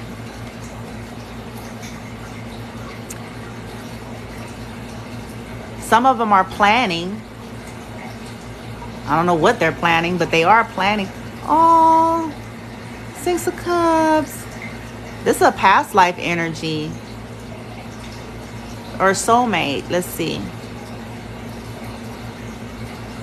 Ooh. Ooh. Okay. Ooh. So, y'all. Some of them, look. Some of them are trying to find the strength. This is nuts, so. Some of them straight up, I told y'all of some other shiznit happening for some of y'all's. And that's Ace of Swords, 4 of Wands, 9 of Wands, 6 of Cups. Okay, so some of them on a for realsies, right? Wounded warrior, trying to gain strength, trying to hang in there, right?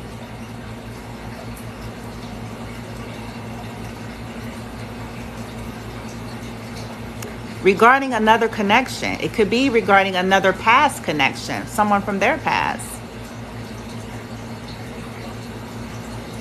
And they're trying to wait for their ships to come in, so they can walk away from what's not fulfilling them anymore and walk towards you. We're asking what they want. Right? Walk towards you, or in some of y'all's cases, since you're dating them, maybe fully pursue you, because many of you already started pulling your energy back. So maybe in the background, while I kept, look at 10 of Wands, Wands.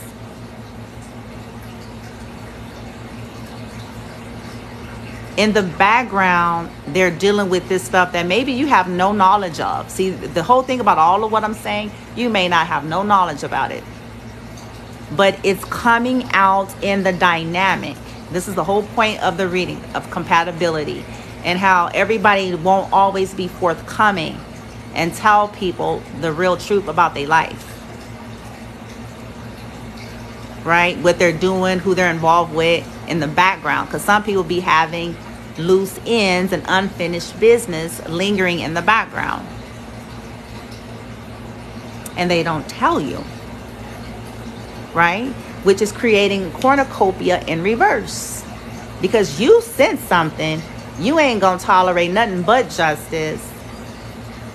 Pulling back, they don't like it. They are used to the attention, but they equally know they got some background shiznit. Because they got to walk away from something to be able to fully come towards wish fulfillment. Wow. That's deep. Question of the hour. In your own esteem, however it's resonating for you. If you're this woman holding the heart, is this compatible for you? Cornucopia in reverse, light team. Cornucopia and express your love. Cornucopia and express your love. Cornucopia and look, and here's the moon again. The moon coming out now. We got 2 majors so far on the deck. Major arcana energy here. So these individuals must be going through some major transformation in their lives. Okay.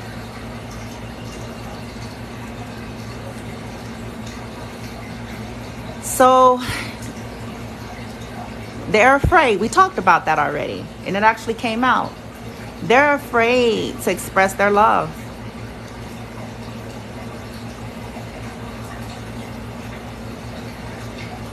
What they want is to not be. What they want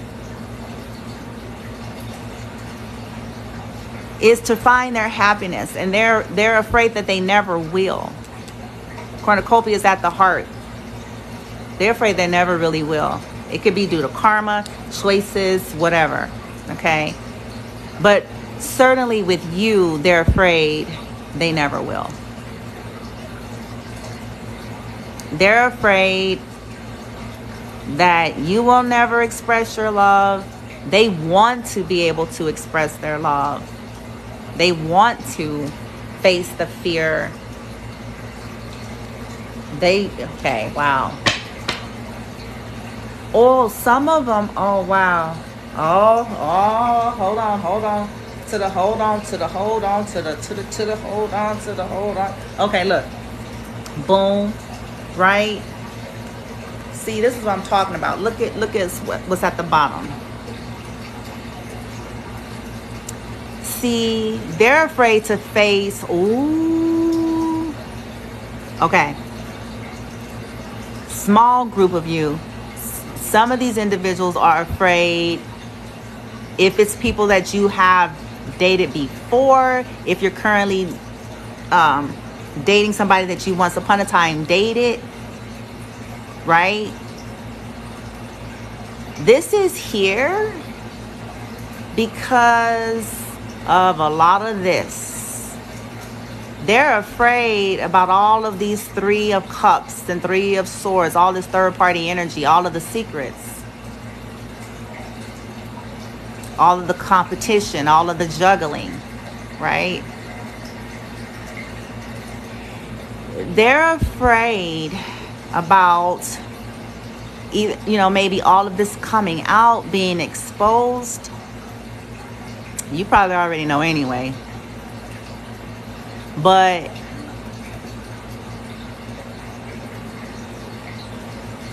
in some of their cases, they're afraid that you're going to do it.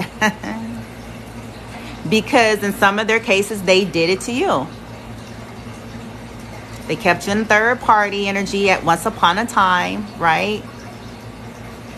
Breaking the heart, constantly putting you in competition, juggling you, ping-ponging.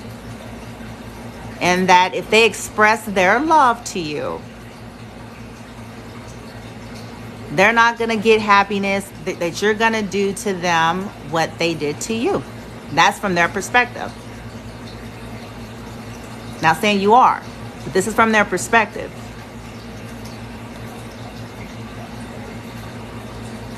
And for others, where maybe it's not an ex, it's just an individual that has to deal with their broken heart because they're afraid of this.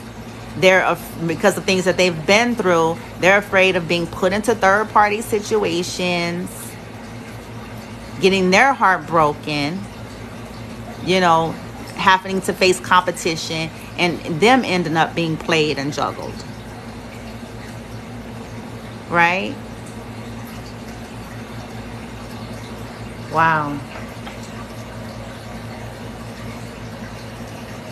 Some of them want to make amends with, oh, see, this is, oh, wow. Wow. Y'all, okay, so just please only take what resonates. So some of them, wow, this is getting deeper and deeper. Okay, so depending on whatever your storyline is, whatever the case, right? We got the star here, right? This is Aquarius. It's healing energy, wishing upon a star, right? They may see you as a star. The Knight of Cups, in this context, being next to the Two of Cups, which is two people who want to give love. Some of them want to make amends, or wishing and hoping they could, you know, wanting to reverse that Ten of Swords, those betrayals. Maybe this person has betrayed you a lot. Maybe that's why you're pulling back. If this is an old past person, if it's a new person, you know what I'm saying? They're wanting to get over shit that they have gone through. They're wanting to offer you a legitimate cup of love here and romance you, right? And be like a shining star, right? They want to do that. They see legacy. They send this Ten of Pentacles, which is earth energy, building a happy home, a family with you, okay?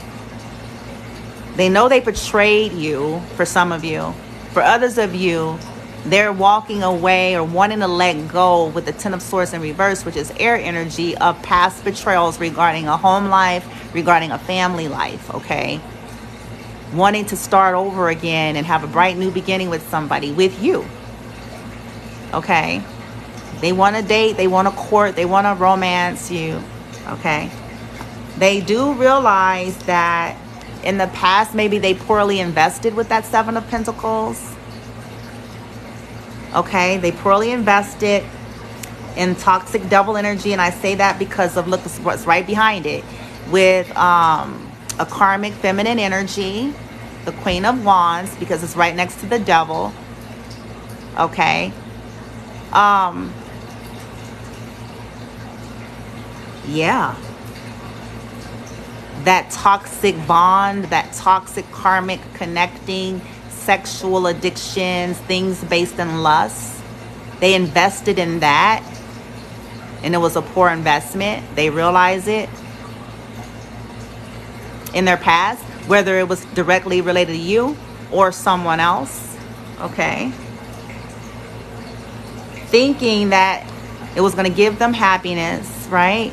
And it never does. Thinking that, you know, stuff based on sex, the Ace of Wands, is going to lead to true happiness, and it never does. And some of these people are just now starting to realize that. At the same time, it's like, well, again, compatibility. And as I said that, I dropped the Four of Cups in reverse. This is the missed opportunity, I'm bored, blah, blah. It fell in reverse. And so maybe these individuals are wondering, you know, is it too late to have something healthy in this connection with this woman holding the heart? Is there a possibility of getting to some kind of a happy medium here? But they have a lot going on. I just want to say that. There's a lot going on here. Wow. Dang, and it flipped over again. That's crazy. What the hell is that? Let me see. Hold on. Okay, that's why. Okay, so there is a strong chemistry between the two of you, right? There's a strong magnetic pull. You're aware of it. They're aware of it. But see, as we're talking about, we're not talking about chemistry anymore. We're talking about compatibility. And as I pulled the next card, it was unrequited love. And see, many of you, it's like there's this conflict. So this is why that deception keeps showing up, because you got the chemistry card and then you got unrequited love. That don't go together, right? And perhaps this is why this is right here.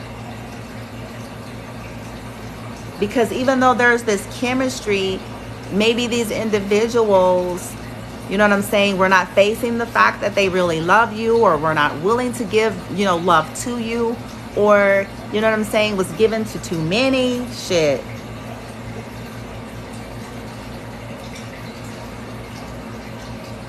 Wow. Some of them, if they're people from the past, they may have reconciled with somebody from their past. They may have ended up marrying somebody, or if they didn't get married, it could be just like a commitment kind of shit, and it turned out to be unrequited. See, that's that mistake I was talking about. And it was children involved, so somebody may have claimed a pregnancy, had a baby, or some crazy shit. Wow, I'm gonna leave that alone. I'm gonna let that go, like team. I ain't finna do all that. Woo! Woman holding heart column, light team. What do we have? Woman holding the heart. Woman holding heart. Ooh.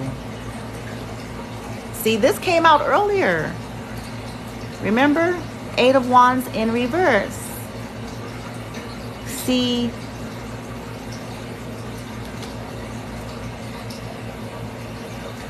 they don't want you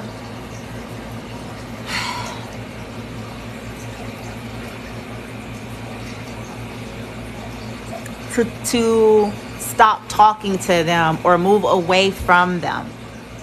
Okay? They don't want you to entertain other options. Oh, the irony of that, huh? Isn't that ironic?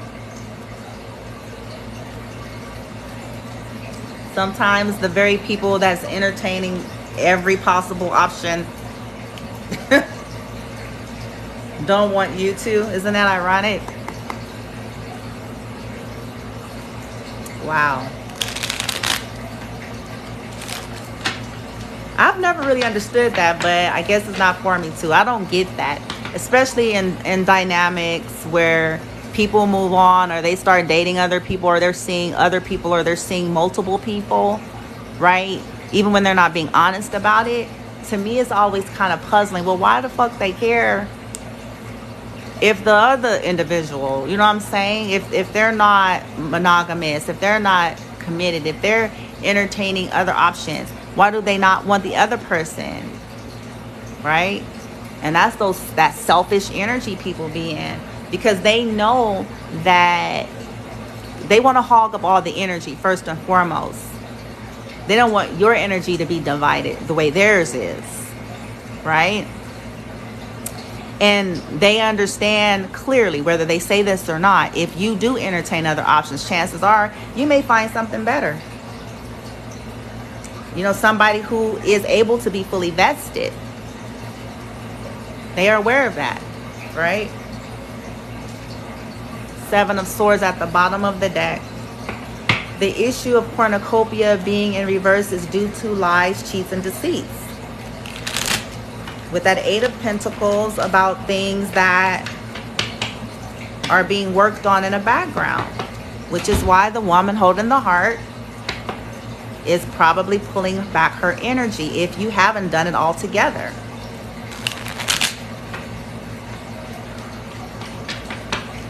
Because you are aware. You're not as stupid as people thought you was.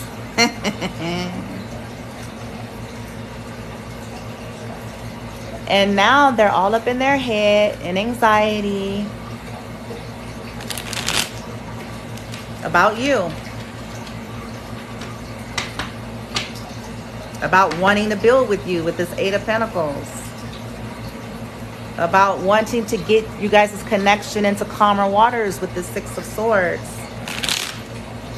Or them getting away from some crazy shit. The chaos they done created. Here's Temperance again, looking for that healing. Sagittarius energy. Wow. All right, light team, let's wrap this up. Let's get our clarifiers, and we're gonna let my beautiful collective go. See, look at 10 of Swords. I'm telling y'all, some of them have been through some betrayals too, but it's due to these choices. It's due to choices, and in some cases karma. All right, so clarify strength. Light team, strength. 5 of Swords in reverse. Okay, so the 5 of Swords came out in reverse. So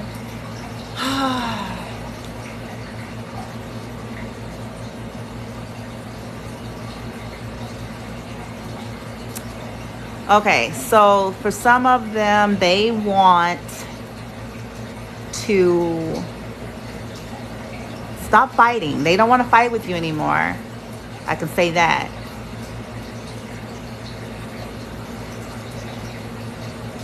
They want to lay down some burden. Oh, wow. Ooh, shit. Okay.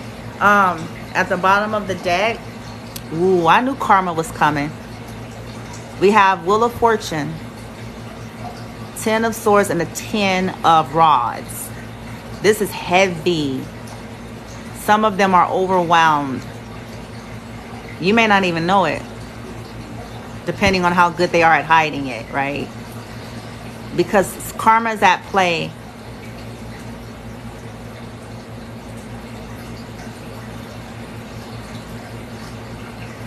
They don't want to, I know they certainly want to be out of this energy for sure.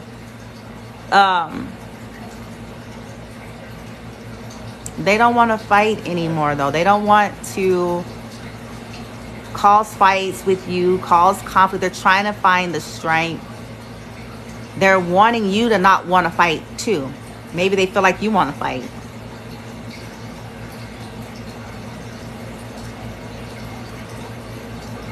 They don't want to fight. They don't want to be, combative. They don't want to add competition. They don't want to gossip anymore or let other people influence them anymore. And it's because they've gone through something here. Maybe they're burdened by either something they did to you. Yeah, by being a whole with the Knight of Rods. Being greedy. Look at gluttonous, superficial, lying and cheating, 7 of Swords. Judgment is being called. Somebody made a judgment call. You may have made a judgment.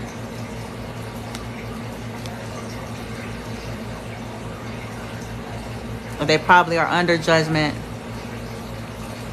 of some sort for some of you. Yeah, because now we got the Ace of Cups, 2 of Swords. See, they kept, yeah. And they may be under judgment for it. That might be what all of this is. Burdens, betrayals, karma. Wow. Well, we're asking what they want. They don't want to fight. It's 5 of Swords, a reverse. And maybe before they were always super selfish. Maybe that's a part of why this is in reverse. Super selfish when it's in the upright. Super self-absorbed. You know what I'm saying? Me, my way or the highway. I'm the shit. These people got me delusional because I really ain't. You know what I'm saying? But and I've, gotten this wrong attitude. And so now they're trying to come out of it.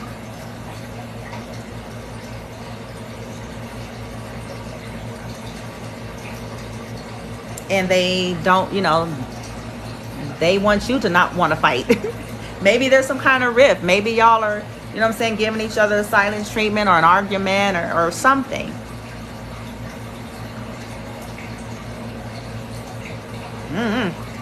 Let's see. What's the moon, light team? Moon. Moon. Boom. See? But then this come out before. This is crazy. We're getting a repeat cards. Whole nother deck. They're afraid. It's a trip. They're afraid that the past is going to bite them in the ass.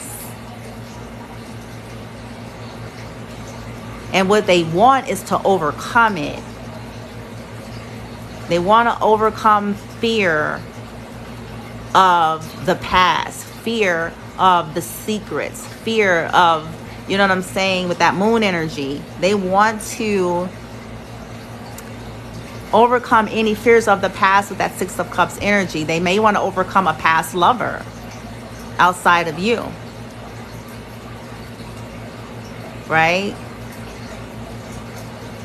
Maybe somebody's threatening them. Maybe somebody is, blackmailing them. You just never know what kind of people that folks be dealing with. You know what I'm saying? You may say to yourself, who lives like that? Because you may be totally opposite of that kind of way of life. But some people have some very toxic ways of life. And sometimes that stuff follow them around. And if they've dealt with toxic people, that's, lights on and nobody's home upstairs, you know what I'm saying? They may be afraid that these people or persons or whomever is gonna, either expose them or threaten them, you know what I'm saying? And they want to overcome it. They may want to overcome an addiction to the past. Some may very well want to overcome codependency, to always going back to other lovers, or, you know what I'm saying, staying attached.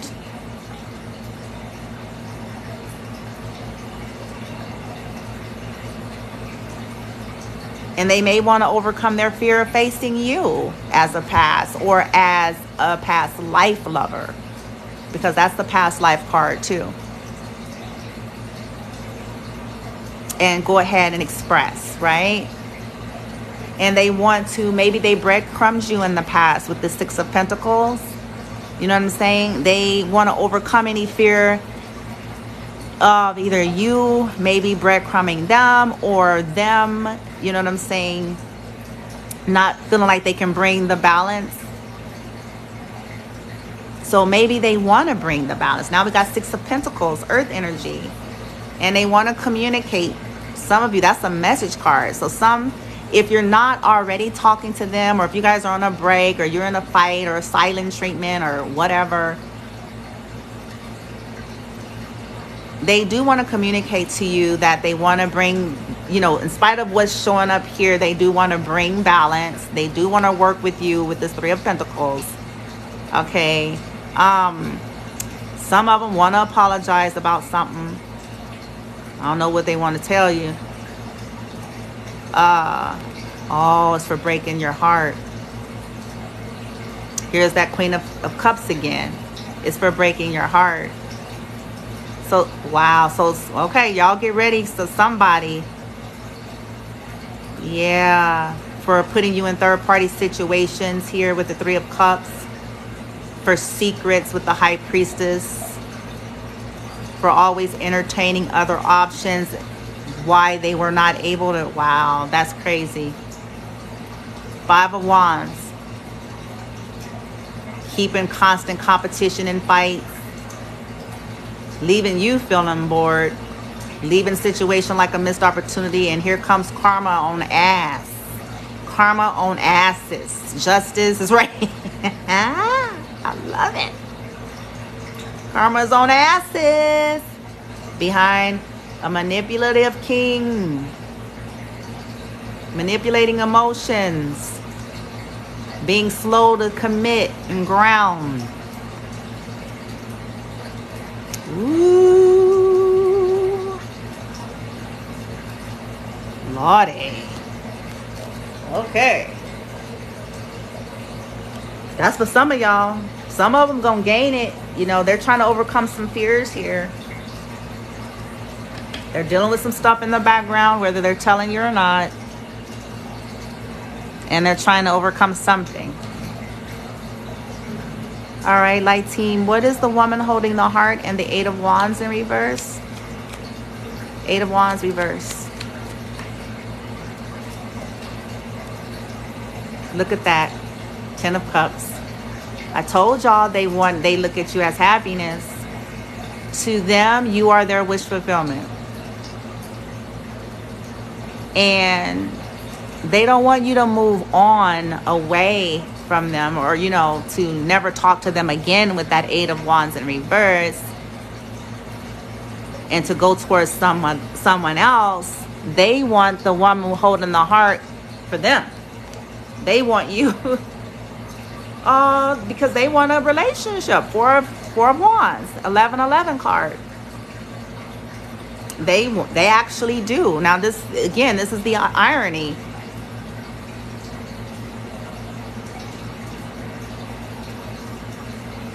Hold on.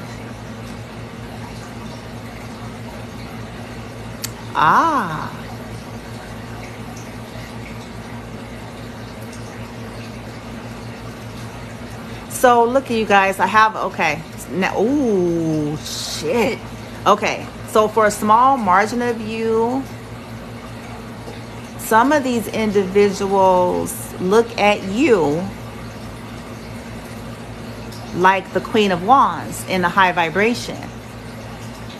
A high vibrational Queen of Wands is somebody that is very beautiful, very sensual, very confident, a defender, charismatic, right? Draws a lot of attention, not just for her physicality. She's certainly physically beautiful. They look at you that way, but it's deeper than that for the high vibrational Queen of Wands. So they want to communicate to some of you with this Page of Rods that they are passionate about you. They don't want to juggle you anymore, okay? They do want a commitment, and it's a divine pair. And I say divine pair because I have a Queen of Rods and a King next to each other. In between, we have a communication card and a Pentacles, and then the commitment card. So some of them want to communicate, and this is the truth, and I can say it is because here's the Ace of Swords. It's the truth. It's actually the truth. Some of them, or the Seven of Swords would have been here if it wasn't. It's actually the truth. Okay. Some of them do want to bring some truth to you, maybe that was hidden. Okay. They do want to do that. Okay. They are clear. They want a passionate new beginning. They're definitely attracted to you. There's a whole lot of sexual chemistry here. Major pull. Major. But it's beyond that. They actually want a commitment. That's the Four of Wands. That's the commitment card. With you.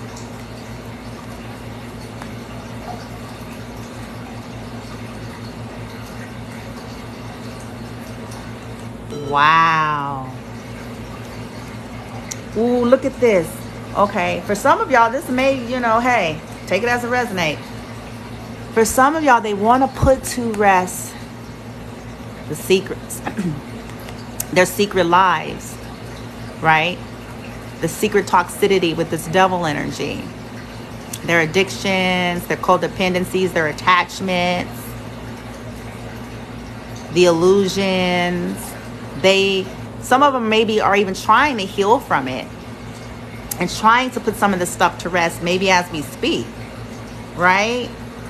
They want to, because we're asking what they want. They want to. They do want to make amends, or make things balanced or make things right. Got the Knight of Cups again. That's the amends card. They want a new beginning with you, and they see you as the Empress. Oh shit. They trying to manifest the Empress. Look at this shit. Oh, to the shit. To the shit. Divine Feminine has showed up in this reading. Okay, this may be you, woman holding the coin. Okay, she embodies all the queens. So she is the Queen of Wands.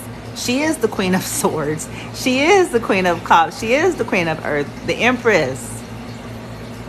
Okay? They are trying to manifest you. Okay? Woo. This is some crazy shiznit going on over here in the background. Okay? Woo. All right, y'all. I'm gonna stop acting up. I done ran my mouth with y'all long enough. I hope it resonates. I hope, you know, somebody said I don't trust him. Somebody said, yep. He manifested. It was he manifested my demise. I understand that. That's why I said, look, y'all take these things only as it resonates. And because, again, this is a compatibility reading, right? We have to decide, is it compatible no matter what? They could, this is from their perspective. We were asking, what do they want, right? What do they want? Truly, versus what's being presently presented. Somebody says, yes, thank you so much. It does.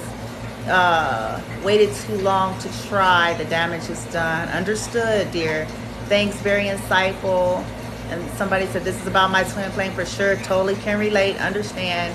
I don't know what went wrong. Totally can relate to that too. Don't, you know, not understanding. Trust me, I'll tell y'all my story someday. And I'm gonna do it in a talk show kind of way. I'll be on a couch with a cup of coffee. Y'all will see me on it, right?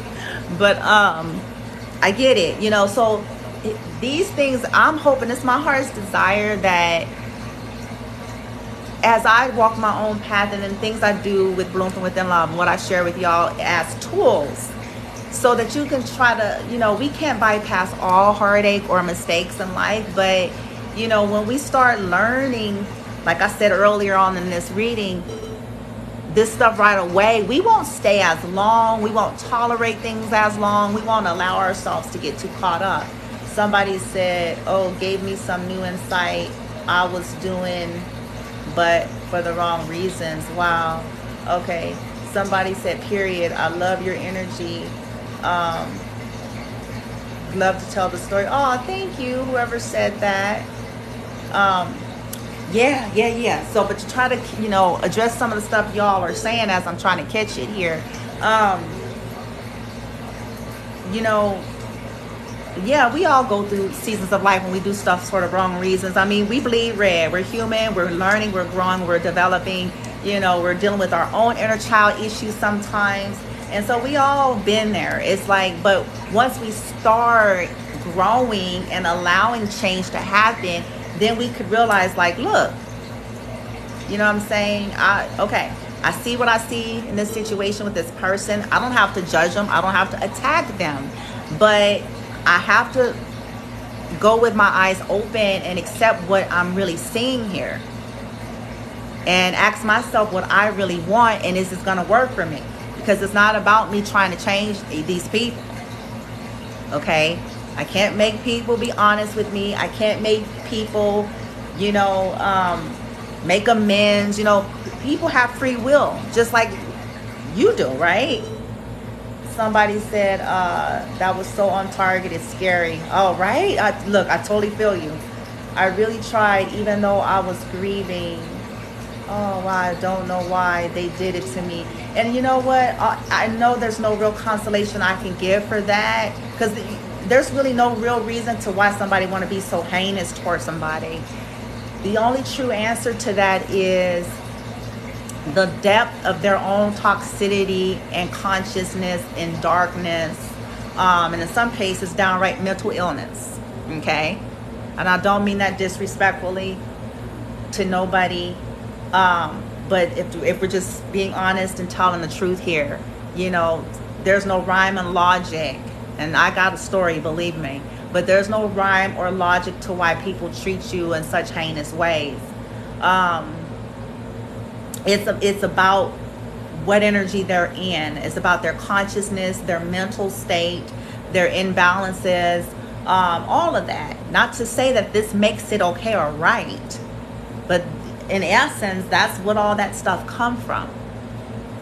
And, you know, on a broader scale, more esoteric in nature, you know what I'm saying? This, it doesn't always console us, but on a grander scale, pre-incarnation, we set up certain contracts for lessons because the higher self knew what it was going to take to get us to grab a lesson, to get us to experience something. Not that that makes it okay for the individuals to conduct like that, but it became valuable and it served the role if it helped us to get to a place of enlightenment, if it finally got us to the place of being willing to see things as they are versus as we want it to be, if it gets us in the place of realizing our own value and understanding that, okay, do I really deserve this kind of treatment?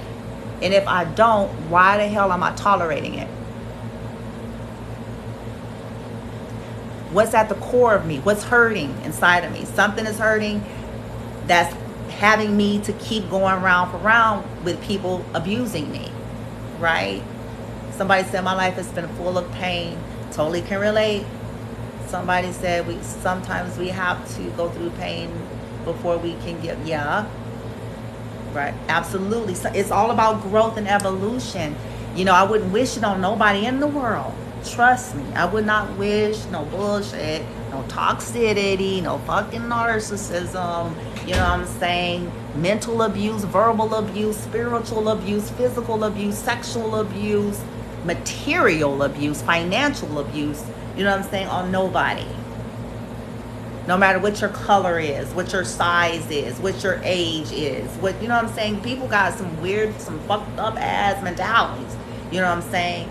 But I wouldn't wish that on nobody. Everybody deserves to be valued and honored and treated properly, you know what I'm saying? And hopefully these kinds of readings, you know, help those of you who are in these situations and perhaps to, you know, give you some strength or some insight and strategy, like get the fuck out of here. You know what I'm saying? If it's not compatible for you, period.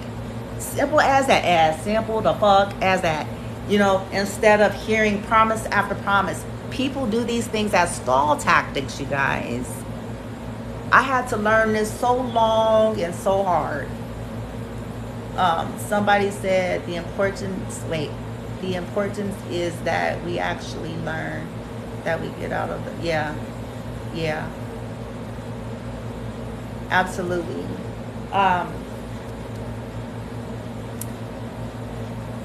Yeah, I mean, you guys are saying it too.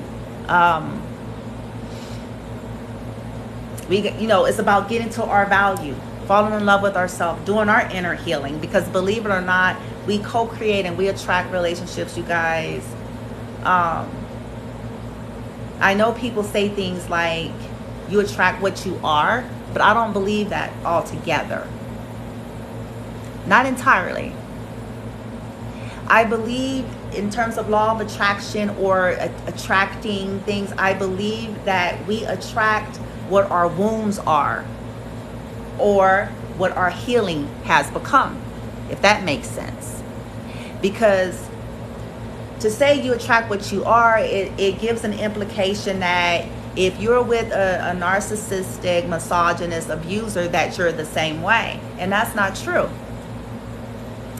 Typically, those dynamics are the other way around. They're opposites. Narcissists are attracted to empathic people because it's something that they lack. But the reason we are attracting those things is because of a wound, not because that's who we are. It's because of a wound in us, which is an energy, it's a frequency, it's a template.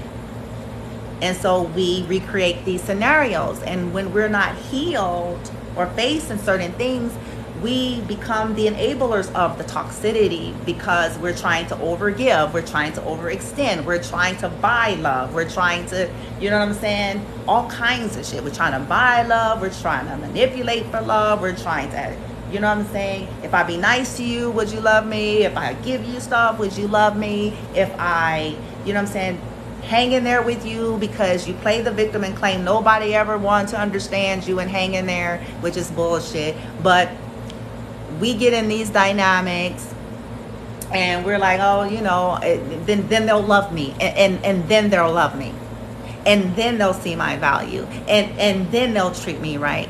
Well, the issue with that is it's faulty. We're coming from woundings when we're there, which we have to go in to get balance. And as far as they're concerned, nothing is never enough for people who are toxic. They're just going to suck it up and suck it up and suck it up until they can't suck it up anymore. But they ain't changing. People change when they start seeing for themselves that they feel they need to, period. Not because somebody told them, not because of nothing. It's not until they feel and see that they need to. And in some cases, it takes catastrophe after catastrophe in life for people to awaken to their own state. Right? Somebody says, I was looking for normal after losing everything. No support. And I can relate to that as well. Narcissists are really drawn to those kinds of energies. He would say, I can do what I want. No one is ever. Yeah, that's another abuse. That's abuse. See, this is what I'm talking about. We have to start asking ourselves the question, is that love first and foremost? To hell with compatibility. Is that even love? What is that? What is that? For real. Sometimes we're used to that trauma bonding because of childhood, because of how our parents treated us, our siblings treated us, school age friends, religious leaders, you know, whatever the fuck, you know? And it creates a template. It creates an energy. So at the end of the day, you guys, you know, hopefully you keep growing. You know, you're going to still make mistakes. You're going to still, you know what I'm saying? There's always an element, you know, when you're open to life and you're open to love, there's going to always be an element of risk. But that's living, baby. But here's the thing, though. As you learn and grow and take that wisdom,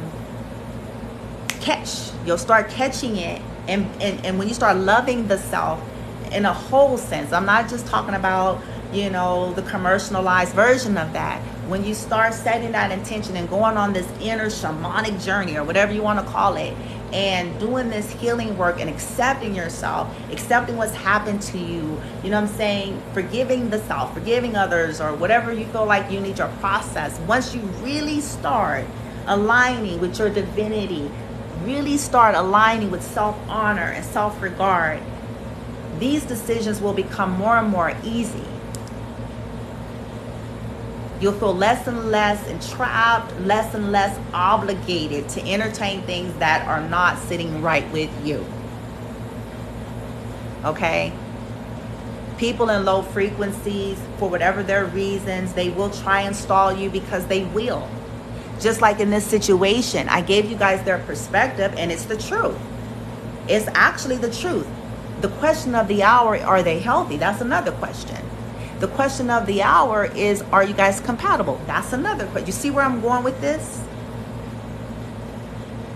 They may want that.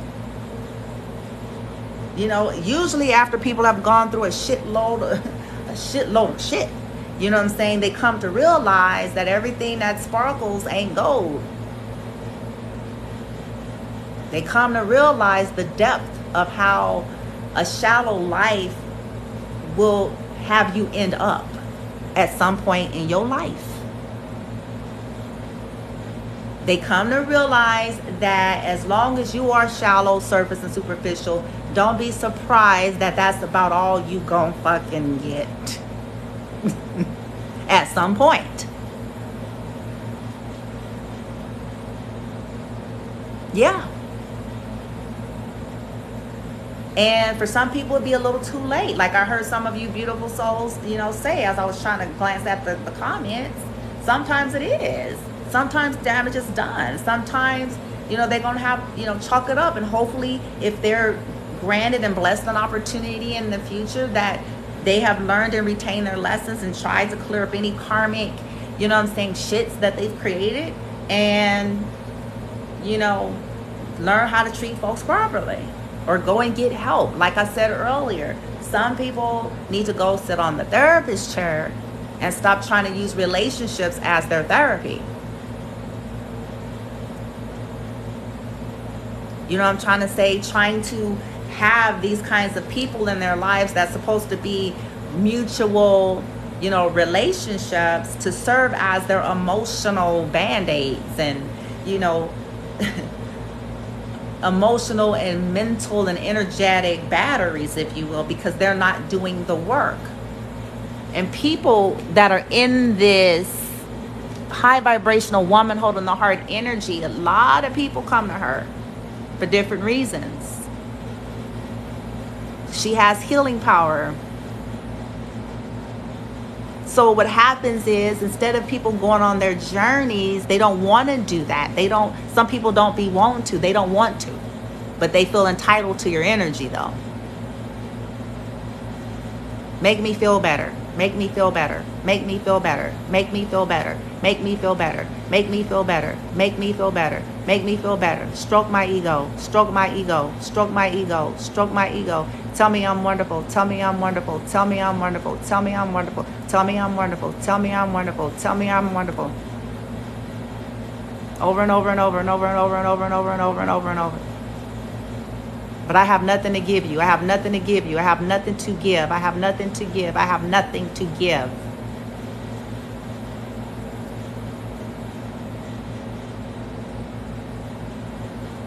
And if you ask for it, I'm going to get irritated and eventually ghost you. If you ask for it, I'm going to get irritated, possibly gaslight you, because I'm unhealthy. I'm not healed. Speaking from their perspective.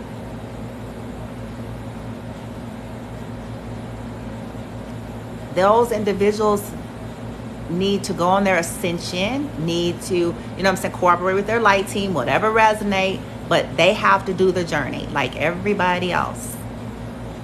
But these individuals often look for relationships as therapy. Be my emotional garbage can and calling it I'm just sharing. It's a difference.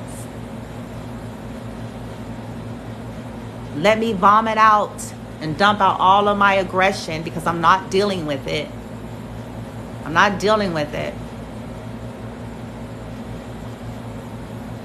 Who the fuck wants that? That's supposed to be a healthy dynamic? No.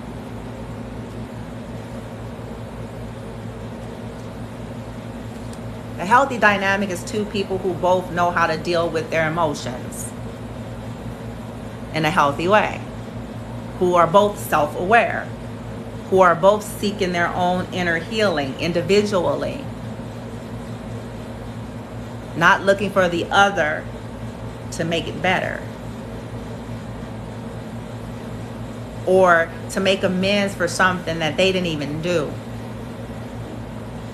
Making amends for the last hole, the last 12 holes that was crazy and dizzy as fuck. You know what I'm saying? Or whatever, you know what I'm saying? Whatever the crazy shit is, like that hole did that. Don't come over here with that shit.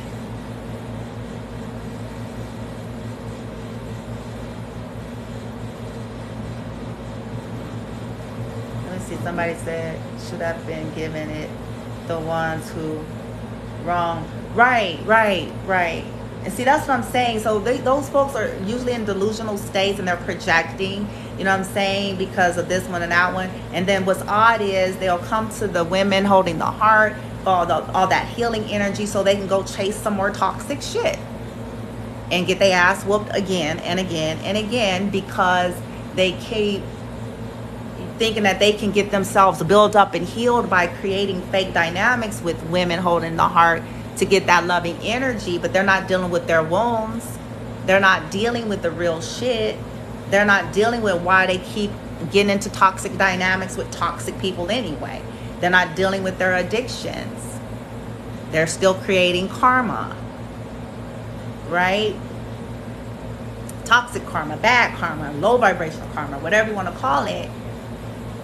This is why I'm saying it bodes us well to know and to not be feeding that shit. Because then you all are left feeling some kind of way at the end. And they didn't went on chasing 12 more other hoes. Okay? Possibly all at once. After they got their false sense of ego and security built back up by being in your nurturing energy. But what they didn't realize is that that was your energy they felt. It wasn't them. It was you.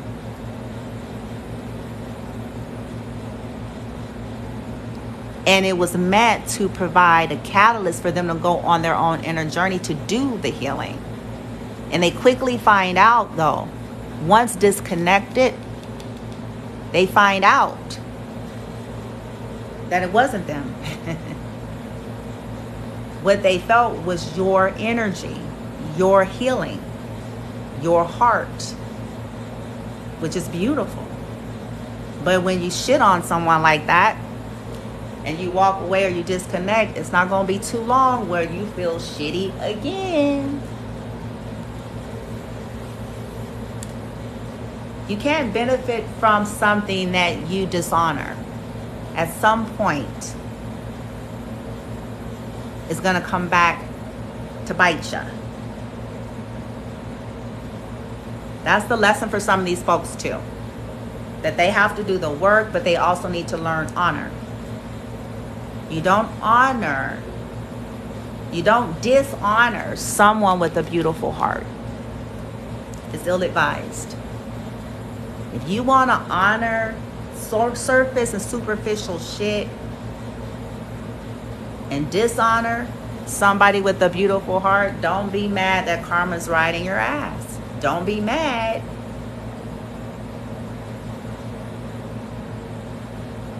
Cause and effect.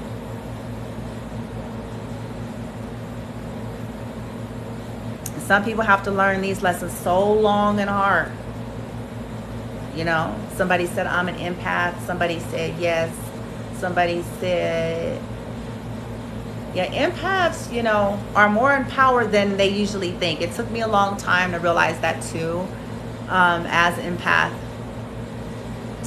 To step into my super empath status, it took a long time because you have to do a lot of healing and you still continue to heal. But when empaths aren't healed, there's this toxic narcissistic empath dynamic that they continue to create until they deal with the inner child wound of being the people pleaser, you know, trying to appease parents and siblings, and you know what I'm saying, until the empath deals with that, they'll keep recreating those scenarios or making excuses for them or staying in them far too long. But the super empath, as they awaken and start healing, and if they're the Hioki type, that's a force to be reckoned with, man. That's all I'm gonna say on that. It's ill-advised. It's ill-advised to fuck with those kinds of empaths. It really is. And people find that out too. It kind of sneaks up on them when they least expect it. Like, damn, shit. You know, it's like, I done fucked with the wrong one. God damn it. Right? I thought she was weak. Oh, shit. All to the shit. Right? They'll get it. They catch on like, oh, fuck. And some of them be thinking like, somebody doing shit against them or some spell work. It don't be none of that. It be karma on their ass. It be karma, and it, you know, you don't fuck with divinity like that. You don't, that's ill-advised. You don't fuck with, you know what I'm saying? Even though people aren't perfect, empaths aren't perfect, but you don't fuck with nobody that carnated as an earth angel or that's aligned to their divinity or surrendered to that. And that, you know what I'm saying? That's ill-advised. I'm gonna keep saying that. Ill-advised. And then they be mad, and then they look up, you know what I'm saying? It's like, no, but you did it though. You treated that person like shit, and you didn't think it was coming back. You know what I'm saying? You thought they was a nobody and nobody cared, and you thought everybody's gonna keep believing your lies and your gossip. That's what you thought. You thought You was gonna keep twisting stories and have truths and shiznit because it worked for so long. But there's a day of reckoning for everybody. That's the way it is. Especially when you're fucking with a high vibrational empath, somebody that's in their divinity. It's coming. I be singing that song all the time. I be joking about it, and I told myself I'm gonna be nice. I'm gonna not be doing that. I'm not gonna taunt, right? So I be clowning. I'm like, well, I can pick up all their energies. I be knowing, and that's the way the cookie crumbles.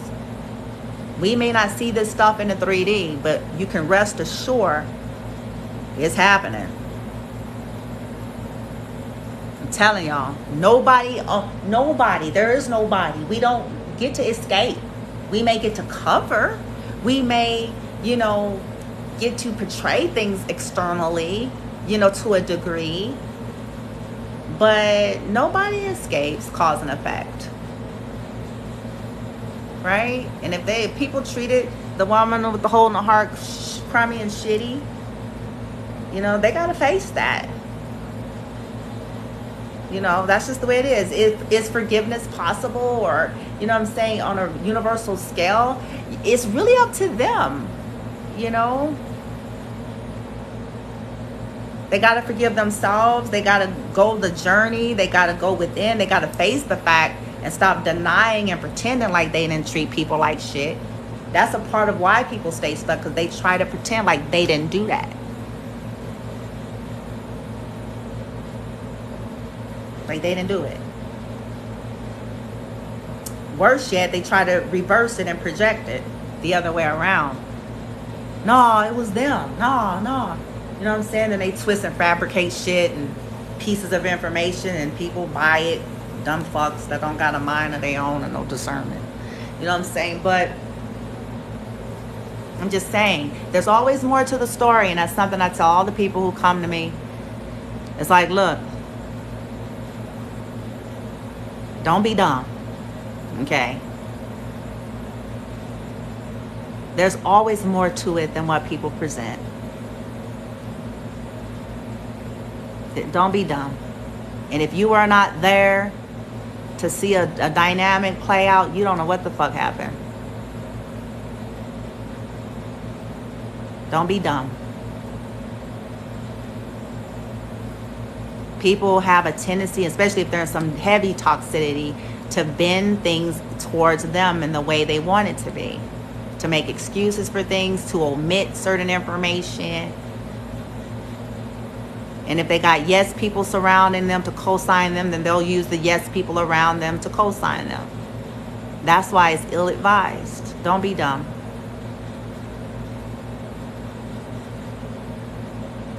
If you were not there, literally, don't be so quick to believe everything you are hearing.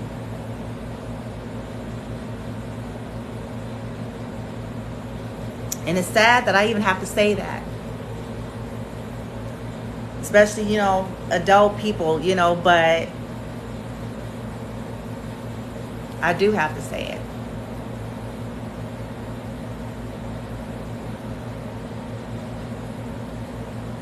It's unfortunate.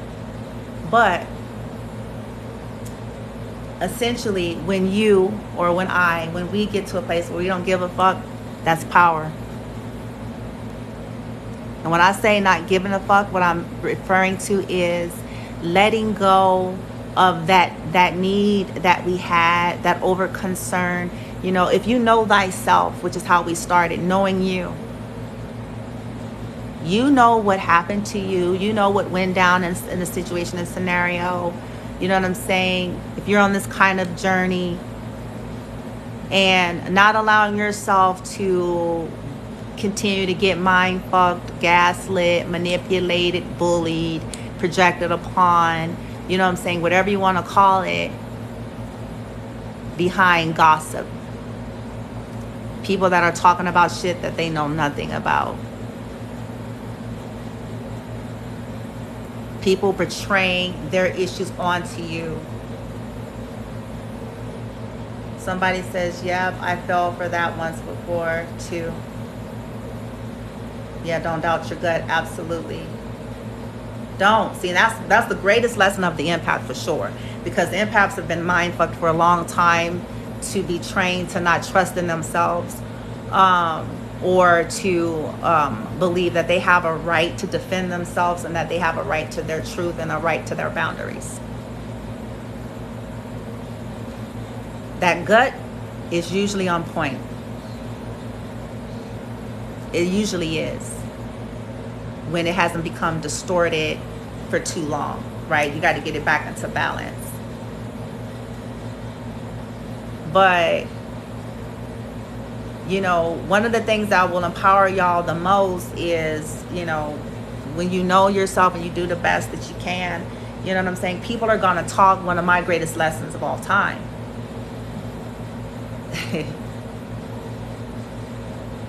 People are going to talk regardless. Not everybody's going to like you. Not everybody's going to understand you. Everybody's got an opinion and a view and a belief system. People, you know, some people are more comfortable talking about you when you're low. They're going to talk about you when you're up high. You know what I'm saying? It's just, at the end of the day, you have to get to that place of like, I don't care. I don't care. I don't care. I don't care. I don't care. Because anybody that is high vibrational enough or to be in your life up close and personal, they will have some discernment and sense beyond just to believe the hype or the gossip. Period. That's how I feel. Whoever believes in it, then that should just be your clear indication. Well, they don't need to be connected to you anyways. That's how I feel about that. Because why are you going to believe some things that you really know nothing of? You're listening to somebody that chances are they're jealous, chances are they're bitter, chances are they're emotionally and mentally imbalanced, chances are there's some underlying shit.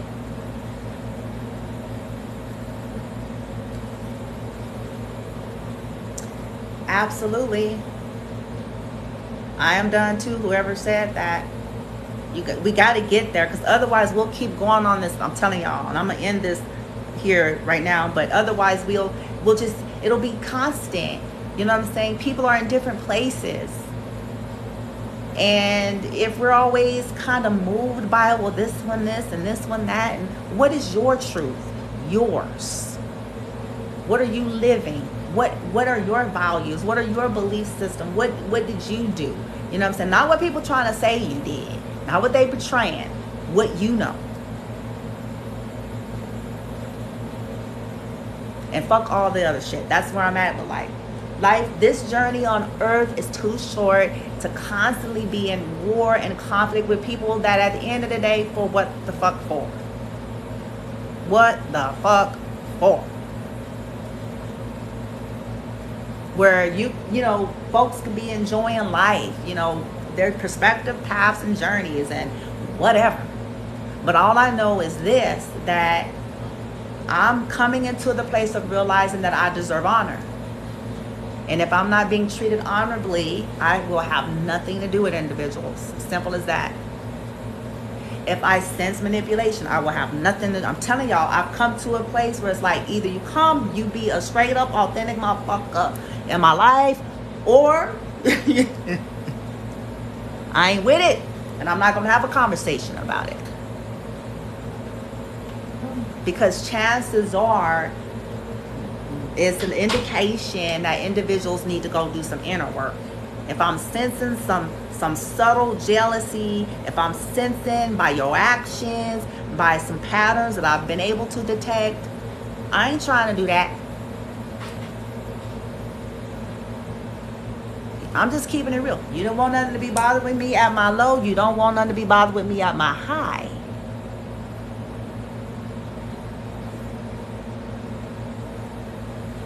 You gossiped about me, but you don't want to admit that you did, and you want to smile on my face. I don't think so. Either you get shit right with me or there's no connection. It's that simple for me. None. I'm not playing that game. I'm done. Forgiving person, but I'm not going to entertain something with anybody who don't want to really face the music.